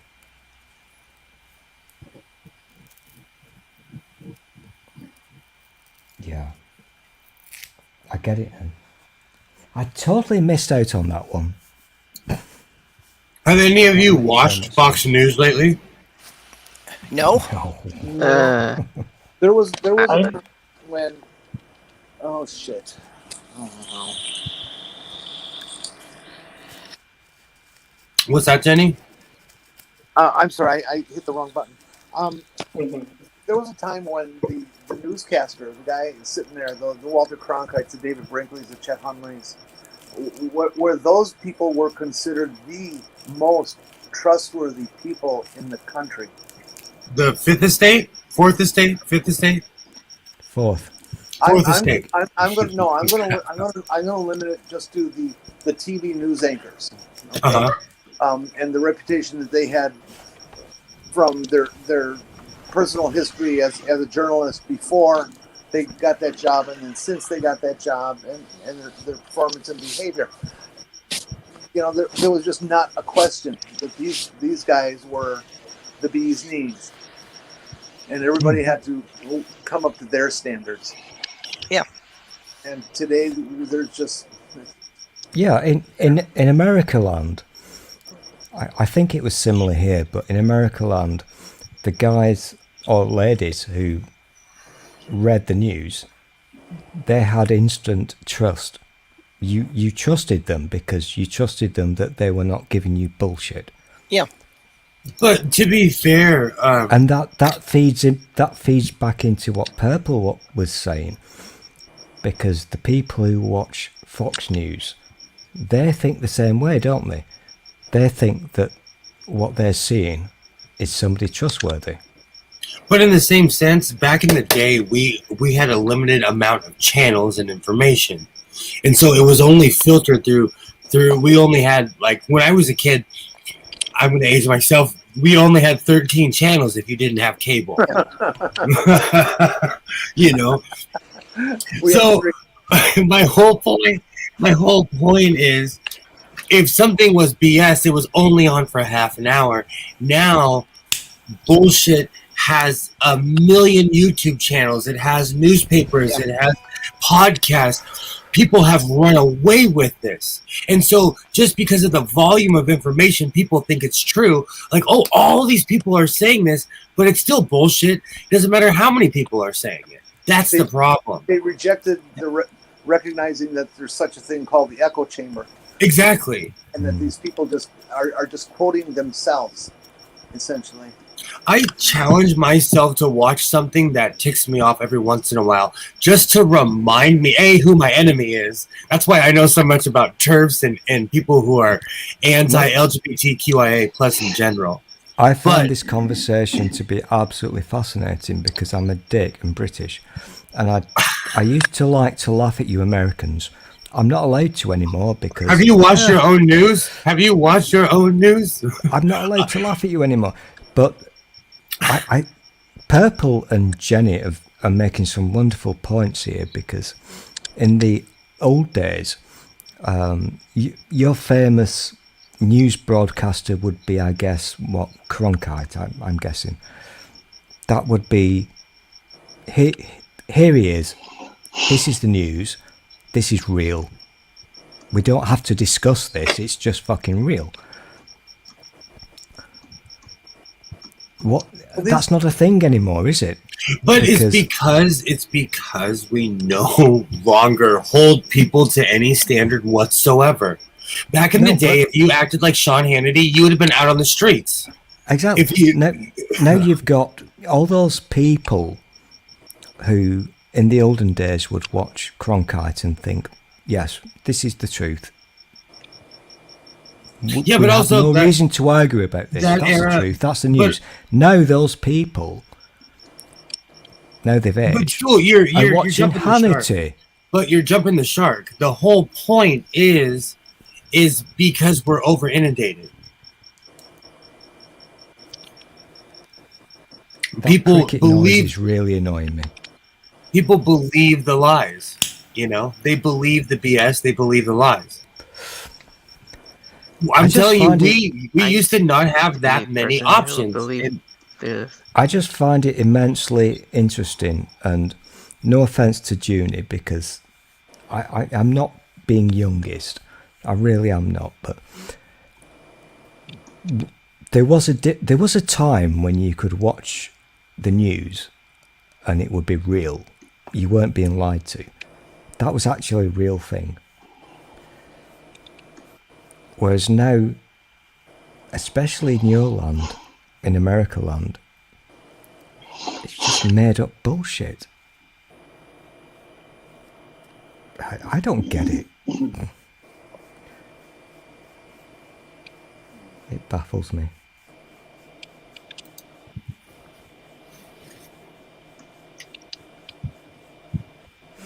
Will, I'm trying my best. I've turned my doodads down, so if I sound like an ass,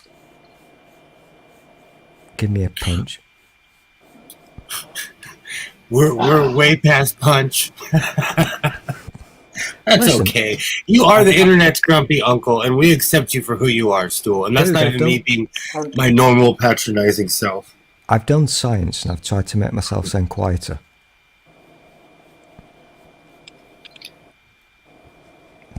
If you say I can't hear you, I'm going to fucking punch you, you cock. Hey, can anybody hear Stool? Fuck you. Stool's been having massive tech problems, so we do that. I'm literally giving Stool a hard time. No, I feel bad because I'm destroying the crickets, but the bug spray is gonna catch up with me, so it'll kill me eventually too. You mean you aren't usually giving Stool a hard time? You mean that isn't a constant? Jenny, what decade should we go back to? None. They all sucked. We romanticized all of them. Current. They all do suck, obviously. I don't care what decade we're in, or we go back to. It's the one in front of us that matters. Yeah. Yeah, I want the future. Yeah, you're correct. We can, and that's why I always make the crappy statement of, when you're young, you fight the establishment. When you're old, you are the establishment. And I know, Purple, it pisses you off. But, you know. Okay, can I retract my question? Jenny, I have a TARDIS and I'm allowed to go back in time. Can we delete the past 6 years? Well, if we're going to play fantasy, yeah, please. Well, 6 years. I think 5 would be enough. I've seen that episode. They lock the H word in a cupboard. Rory and Amy tell funny jokes. River Song regenerates. It's a great episode. Doctor Who. Okay, so seriously, where do you think we're likely to go from here? What's going to happen when the current seniors die off and the ones who are children now are old enough to vote 15, 20 years from now? So we'll either repeat history as we always do, or we'll finally wipe each other out because we've been trying. Yep. Okay, Nothing will change. We can't actually repeat history as we've always done because the internet is here now. So they're going to grow up with all this information available. But we're doing it right now. Like I'm watching. Like I always pull out my book. It's called Status Seekers. It was written 100 years. It was written in the 20s, and there is no difference between what's happening now and what was happening in the early 20s. But do you think the kids growing up are going to start to just be more cynical about the information they receive? Or do you think they're just going to be more prone to accepting whichever side they hear first? This is a good question. It's very good. And it's a very scary question because my answer would be, obviously, the young people are more aware of what is going on. They're not necessarily prone to being indoctrinated with bullshit. However, I think you just said a few minutes ago that young people are more prone to being indoctrinated. You've got to be very well aware of what is happening now in the real world, which is young white men, and it is males, obviously, have been indoctrinated with very far right-wing views via the internet. Just saying. It's also the fact that because of the internet, those people are gonna get noticed more. Like when you didn't have the internet, you wouldn't hear those voices. Like, but I can hear. I can hear voices from read on the internet voices from people all across the globe, and but you couldn't do that to the same extent 50 years ago. Agreed. You know, the internet, in its actual meaning, is one of the best things that we as humans have ever invented. Well, and that is. Go ahead. Bear with me. Go ahead. Did you just interrupt me there? I did, but I stopped and I told you to continue. I thought you had been finished. Purple.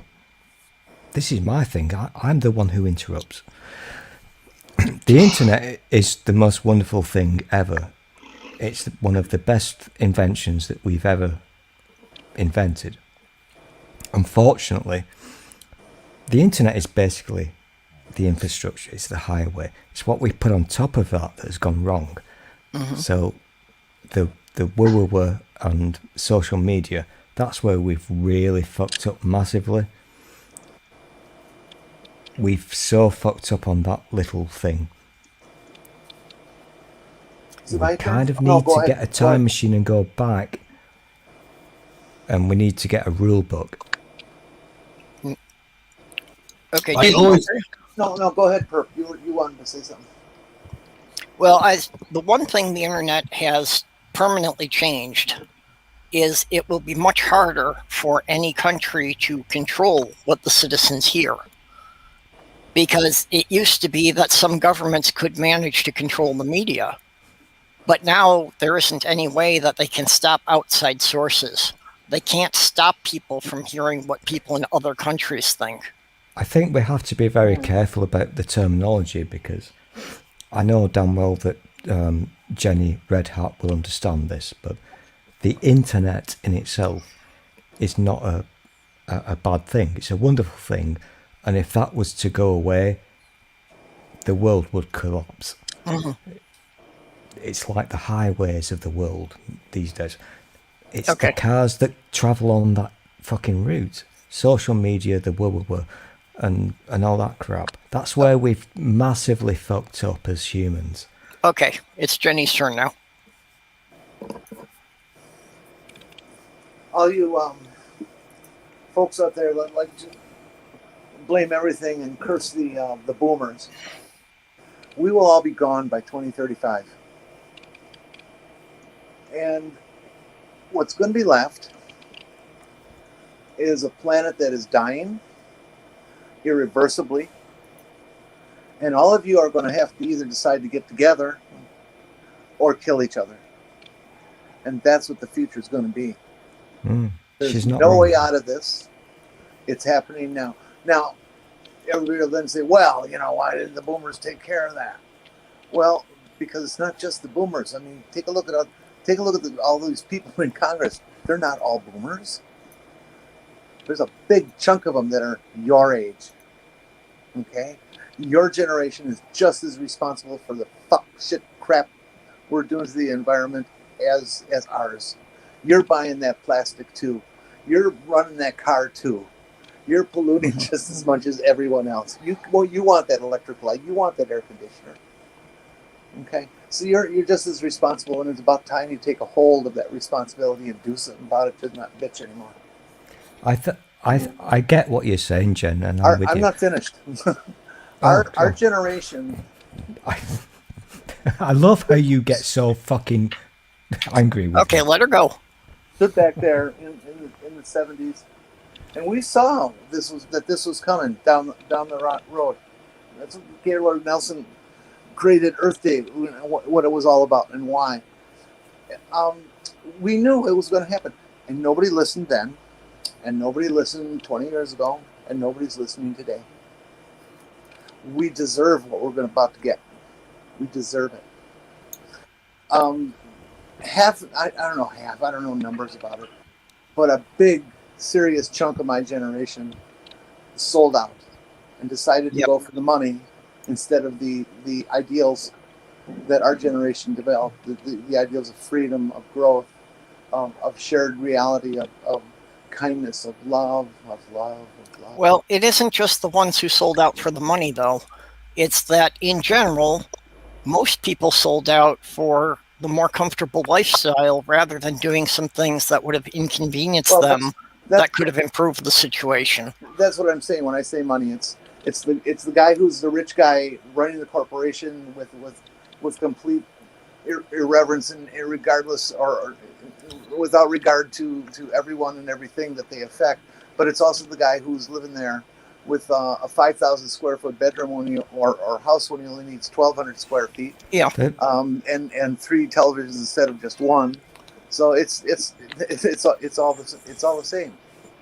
Yeah, it's why did we keep prioritizing building more highways over functional public transportation? There's a problem that you are never, or we are never going to be able to fix, ever. The Republicans in your country, let's use those as an example, they're people who don't give a crap about the future. They're very, what happens now? How can I enrich myself now? They can't imagine to think about the people who come after them. They're incapable of doing that.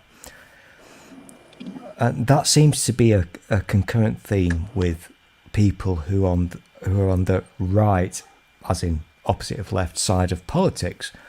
They're very selfish and they're incapable of thinking how their actions can affect the future generations. I would say to you that, and I don't mean this in a bad way, but young people, because they're young, also can't necessarily see how their actions can affect things that they can't imagine right now. I disagree with that, because at least to the kind of young people that I mostly like see are like young people on the left. They definitely try to fix things that doesn't necessarily have anything to do with them. Like, supporting the Black Lives Matter, for example. That's not just black people, or LGBTQ issues aren't just LGBTQ people. Maybe I was wrong to say that, because actually you're correct, because usually young people tend to be more optimistic and they tend to think about other people. Every generation blames the generation before. But they get jaded. I feel like a bit with what Jenny said, that the young generation blames the old generation, the old generation blames the young generation. I think, like Jenny said before, we can't just say, oh, it's this generation's fault, it's this group of people's fault. Like, there's a problem, and we're all a part of it on some level. It's not useful to just say, oh, it's old people's fault, or it's young people's fault. There's a problem, and we need to fix it. The other part of that, I mean, that's an expression I think people have heard forever, that each generation blames the generation before. But the thing that I like to include with it is stand back, look at yourself, look at those generations, and realize that you're only 10 years away from having been ingrained in that upbringing. Okay. Yeah. And that's not something I realized until about, maybe 10, 15 years ago, that there is so little difference between me and the generation after me. It's just a matter of a couple of years. And I would have been ingrained into what, I don't even know the name that they use for next You're very generation. correct there. Very correct. And so you got to realize that there's not a hard and fast lines of generations. There's no line. Just as much gray zone as ours did, and just as many people who are more like the future than the past. Yeah. It's not. Stop blaming. Start working together. Well, and largely it is the media that defines what a generation is.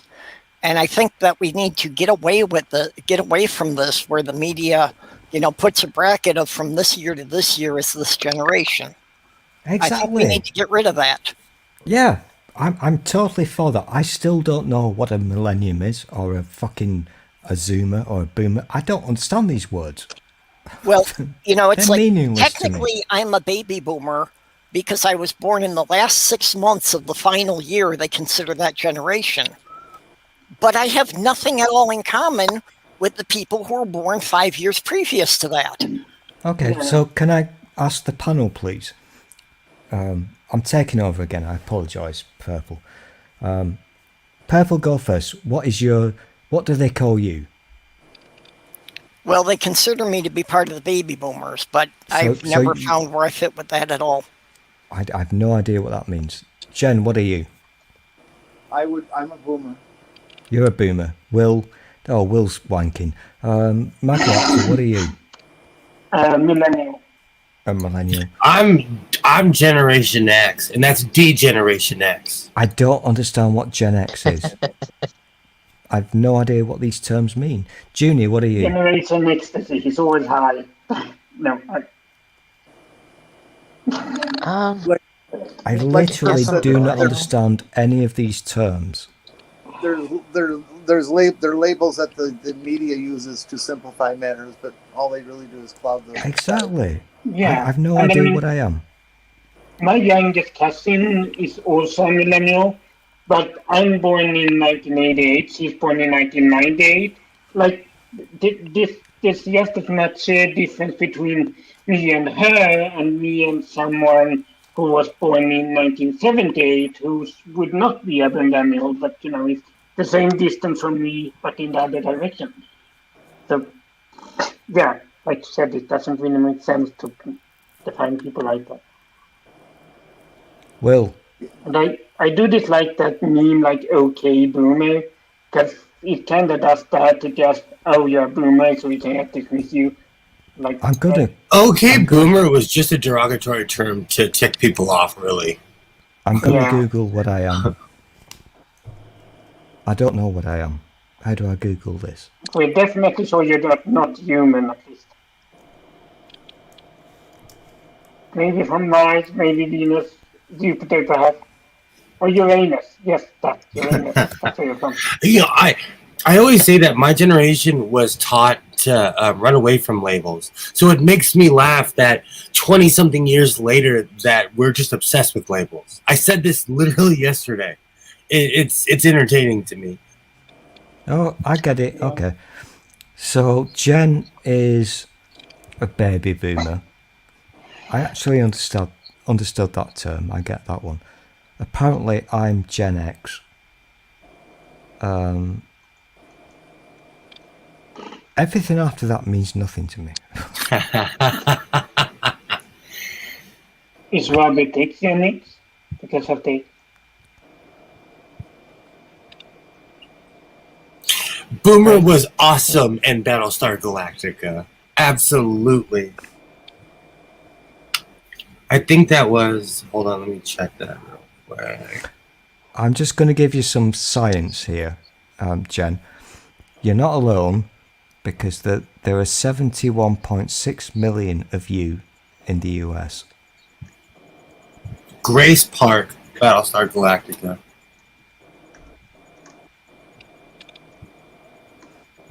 So apparently I'm Gen X.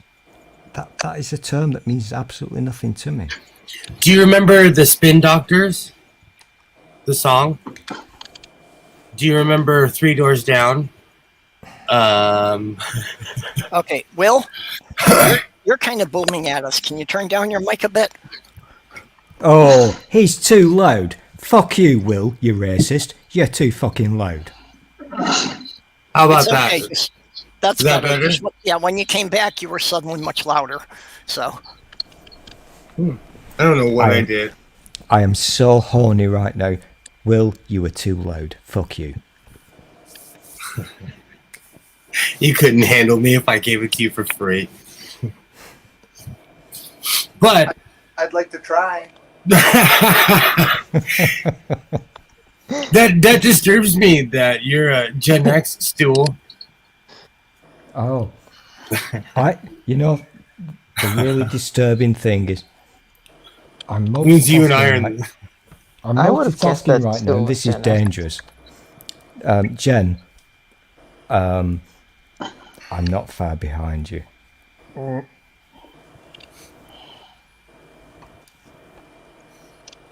Interesting. I'm listening. It's actually a trumpet. This is my garage Microraptor. Yeah, I was just kidding.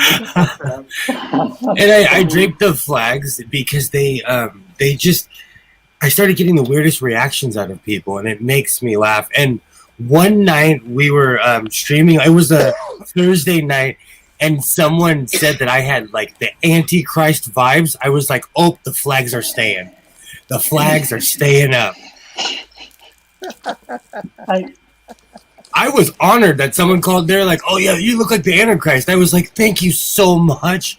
Thank you. So the flags are staying. I never met the Antichrist. I don't know what he or she always looks like. Oh, he's a peach. Okay. Americans are so good with their flags. You know, there's nowhere else in the world do every other person on a block fly a flag. You know, we are so obsessed with our flag. It's insane. We are. Yeah, I have a it's a very American thing. I have a 30-foot flagpole on the side of my house. So yeah, we are. Well, that's like legally that's as high as I could go. Because I try to stay within the law. Another company. I wish I could remember who they are, but they've been fighting a court battle because they want to put this like 100-foot, 150-foot flagpole with this flag the size of a Camping World. Camping World. Yes, that's it. Okay, so in my town, it's actually a great story. So Camping World electrified their fence during the Trump era, and they put up a 200 or 300 this just ginormous flag. It's unreal how big the flag is. Long story short, they fought the city. They were in court. They took it all the way to the state capitol, and they made them compromise. They made them get rid of the electrified fence, and they got to keep the flag. So in my town, there is a flag. Once you come down the hill, there's no way you can't see the flag. Wait a minute. Why the fuck did they compromise? If they're doing two illegal things, why was it allowable for them to keep one of them? Because Camping World has money. Yeah, and they basically they're serious big bucks. And because anyone, they've cornered the business. Like I own a trailer. There are certain things I need for my trailer. I can only get them through Camping World. Walmart doesn't have an extensive section anymore. Who's the celebrity? I learned this just a few days ago and I forgot it. The celebrity that's involved or a part owner of Camping World. Oh, I have to look that up now. I hope it's not like Scott Baio or something. But it was a big deal out here because they fought in court for a while, and it got bad that people stopped going to Camping World because the people who run it are Trumpers. They are, and the whole reason they electrified the fence was because they were anti-homeless. And in LA, you can't get away with that. You can't electrify your fence because somebody's gonna walk and try to sleep by it. Somebody will.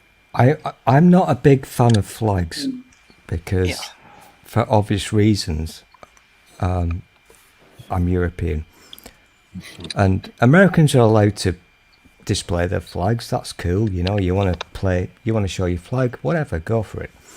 That's cool. You're allowed to. But we're now in this really weird fucking Nazi place in this country where we're being told to display flags. So Camping World has been bought out and they're owned by Walmart, by the Sam Walton Corporation. It's weird. Yeah, I know there was just one specific name that had been associated with it recently, and I wish I could remember. But it bothered me, so who the person was, I wish I could remember. I'm sorry.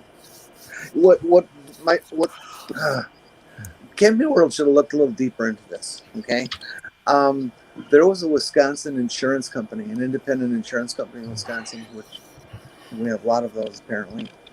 Out on the east side of the state, up near north of Sheboygan, towards Manitowoc. Anyways, their corporate headquarters were right next to the major interstate highway that runs between Milwaukee and Green Bay, and hits all the major cities on the coast. So it's a lot of traffic. A lot of people see this building, and they decided that it was their turn to put up a 100-foot flagpole with a flag the size of a city block. And they were happy to let them do it because it's a very red section of town, and everybody stood around and say, yeah, America, America.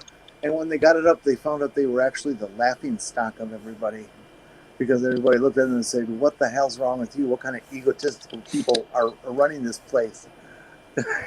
Okay? And I'm sure that it hurt them on some level because people just thought it was so asinine to have something that big just to make your penis hard. Gotta make up for it for something, right? Yeah, the flag has replaced a Corvette. Camping World is actually the idea of it is actually, now that I'm looking up the CEO and everything, it's gross. I need to stop Googling these people. They're Trumpers, hardcore Trumpers. Okay, I think I'm going to need to do a wrap up here because it's just been a long day, so. Oh, we've been having so much fun bitching.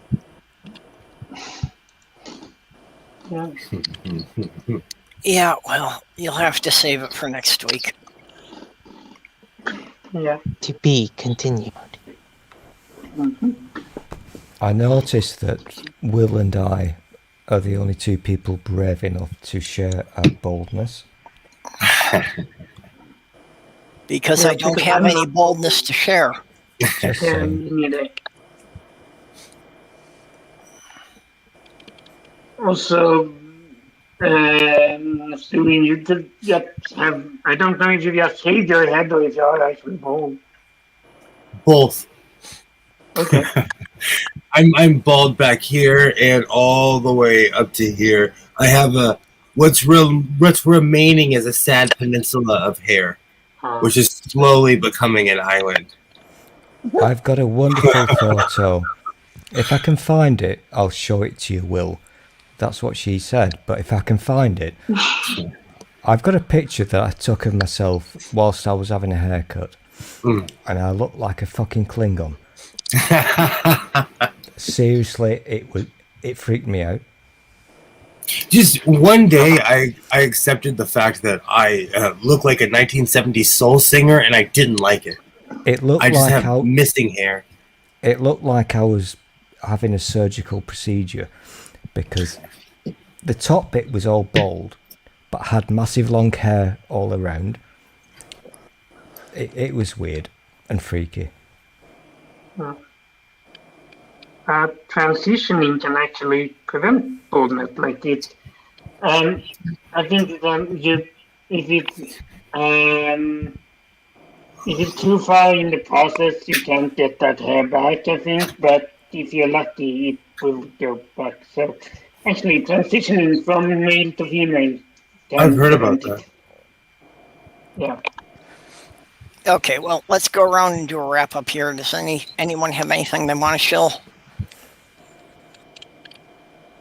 I'll probably be on Slim's channel, on Slim the Living Slyboy, tonight. I think he's gonna have one. Oh no, that's tomorrow. I got the date wrong. That's tomorrow. Yeah, in the US here, we're into the wee hours of Friday morning. Okay, on Saturday.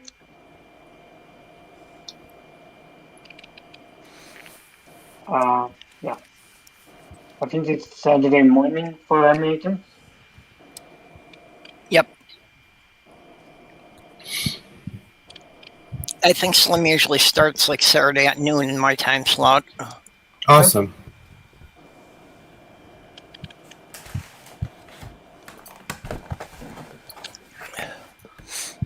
Okay. All right. So I will shamelessly chill then. Every Thursday, Jen from Jen's Little Corner, Kitty, the Empress of Hell, and myself, we have the What the Fuck Show. And every Wednesday, Sam Chaos, Maddie from Science Side Up, and myself, we have Pub Religion. We're an atheist pagan and a Christian walk into a bar and hug it out.